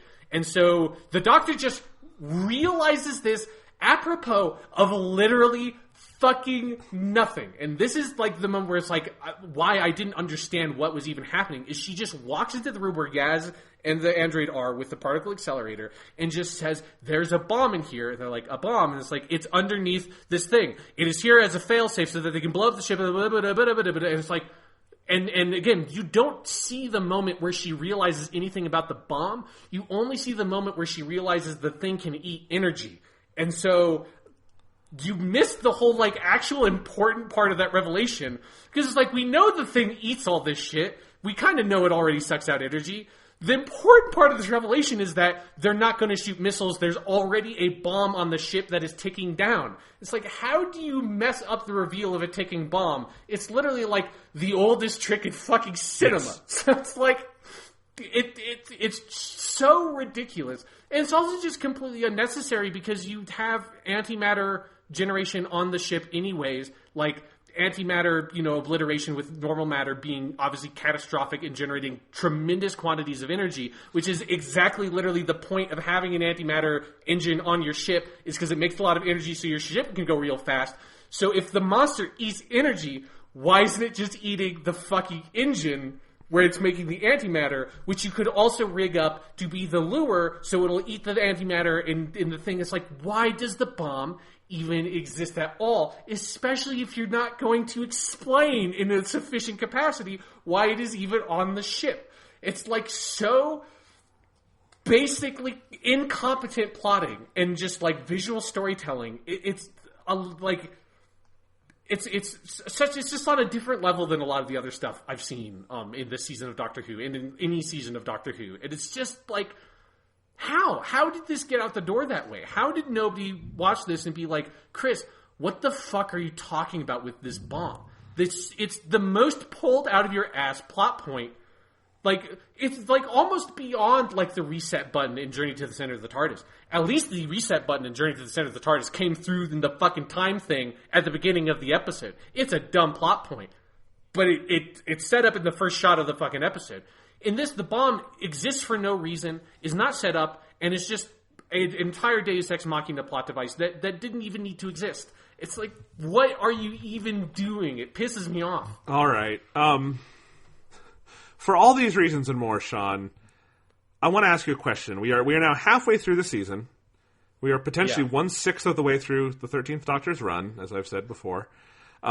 We are through the initial Chris Chibnall grip of death on the show through these first 5 episodes. We will have a different writer next week, although, again, I would caution people, it's still Chris Chibnall's show. This writer will still have to deal with all 4 characters and having no relationships between them and all the other problems that are kind of baked in at this point. So I'm curious, but I'm not enthusiastic. Has there been a showrunner / script editor, producer more seemingly incompetent at just the Doctor Who basics at any point in the show's history? Because that's the thing that strikes me here, is that there have been other dark periods, like the 6th Doctor or something. But I would say, like, Eric Sayward is an obviously manifestly good Doctor Who writer, right?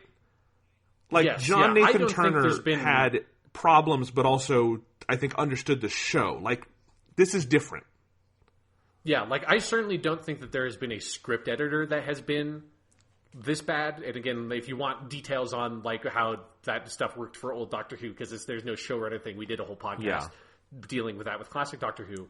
But yeah, the duties that we understand as the showrunner duties now were basically shared between 2 people, the script editor and the lead producer back in the day. And yeah, I think you can make an argument about John Nathan Turner because he. But, like, it's not just him. Like, it's so much about the scenario he was in. Like, we don't know what John Nathan Turner would have been like in a, like, perfect world where the BBC was backing Doctor Who fully. Because the BBC had been against Doctor Who since, like, Hinchcliffe left. And they kind of forced Hinchcliffe out. So that is not a particularly fair comparison. But, like, you know, John Nathan Turner made some pretty significant mistakes in his tenure on the show.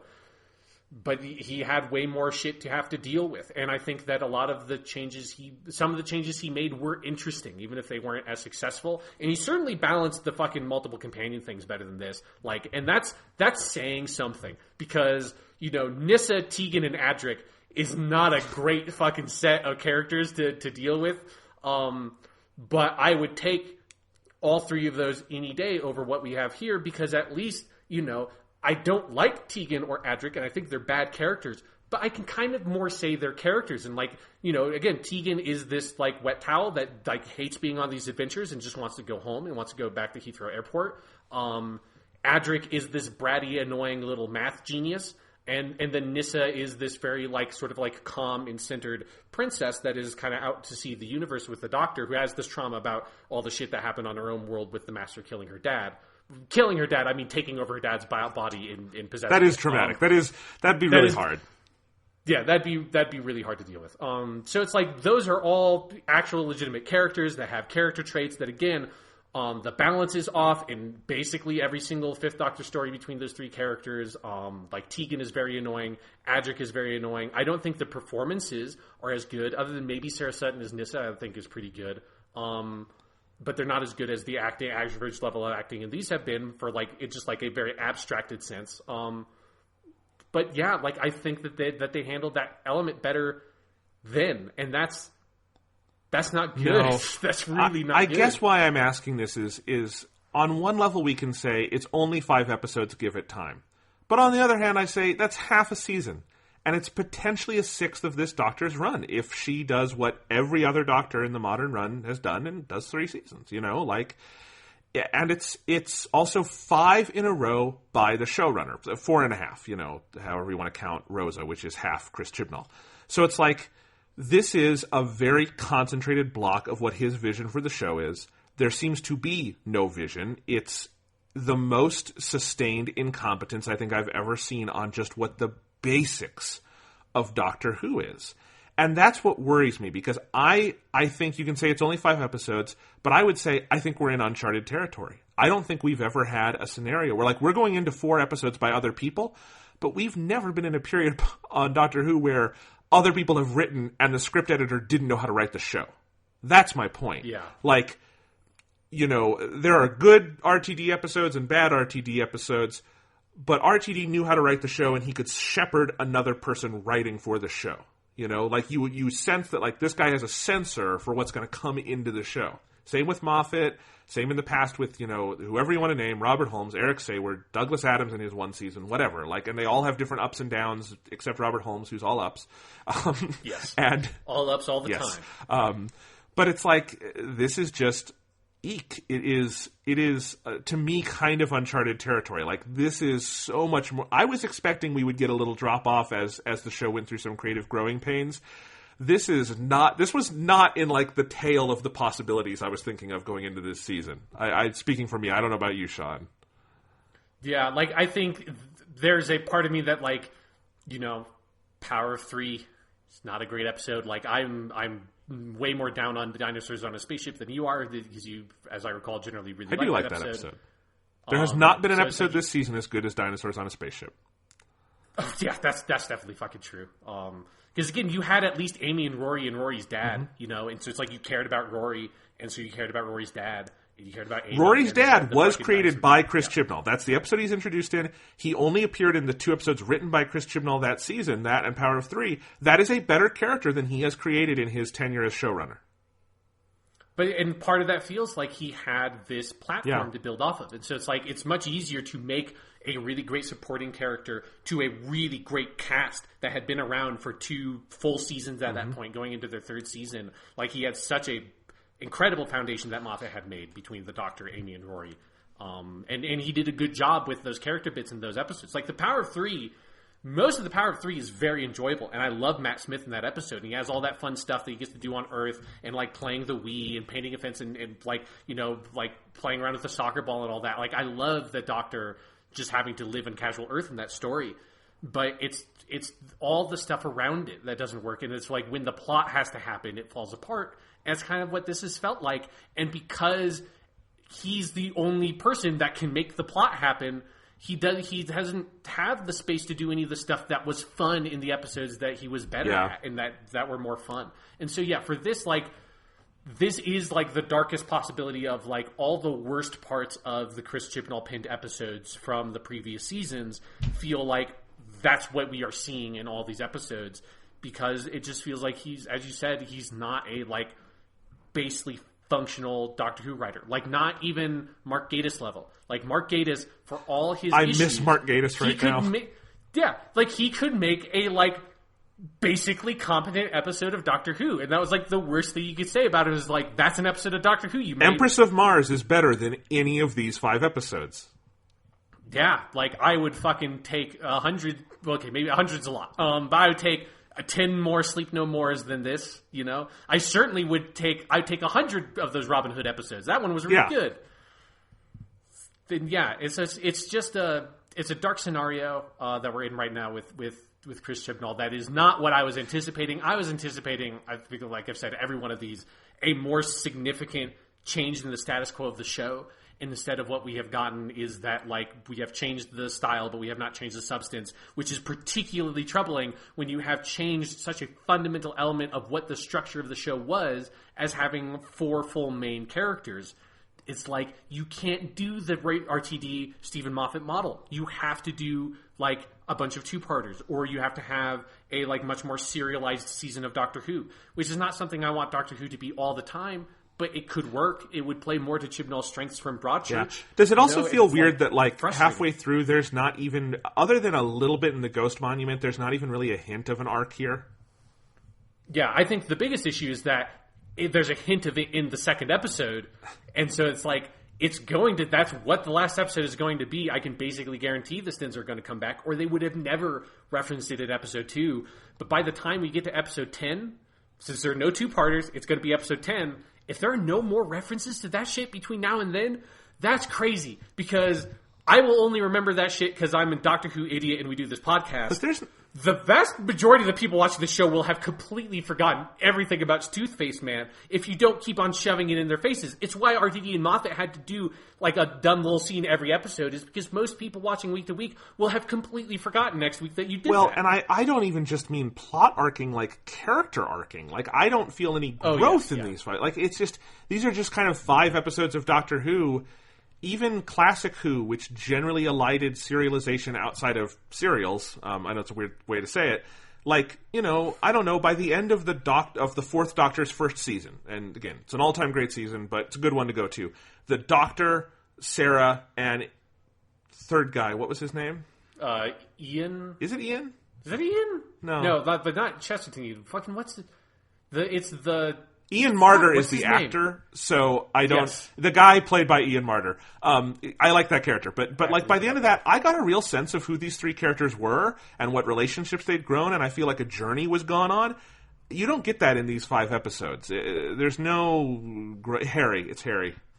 I just remember. Yes, Harry Sullivan. That's right, yeah. All right. I remembered a classic Doctor Who fact off the top of my head when you couldn't. That might be a first. Yeah.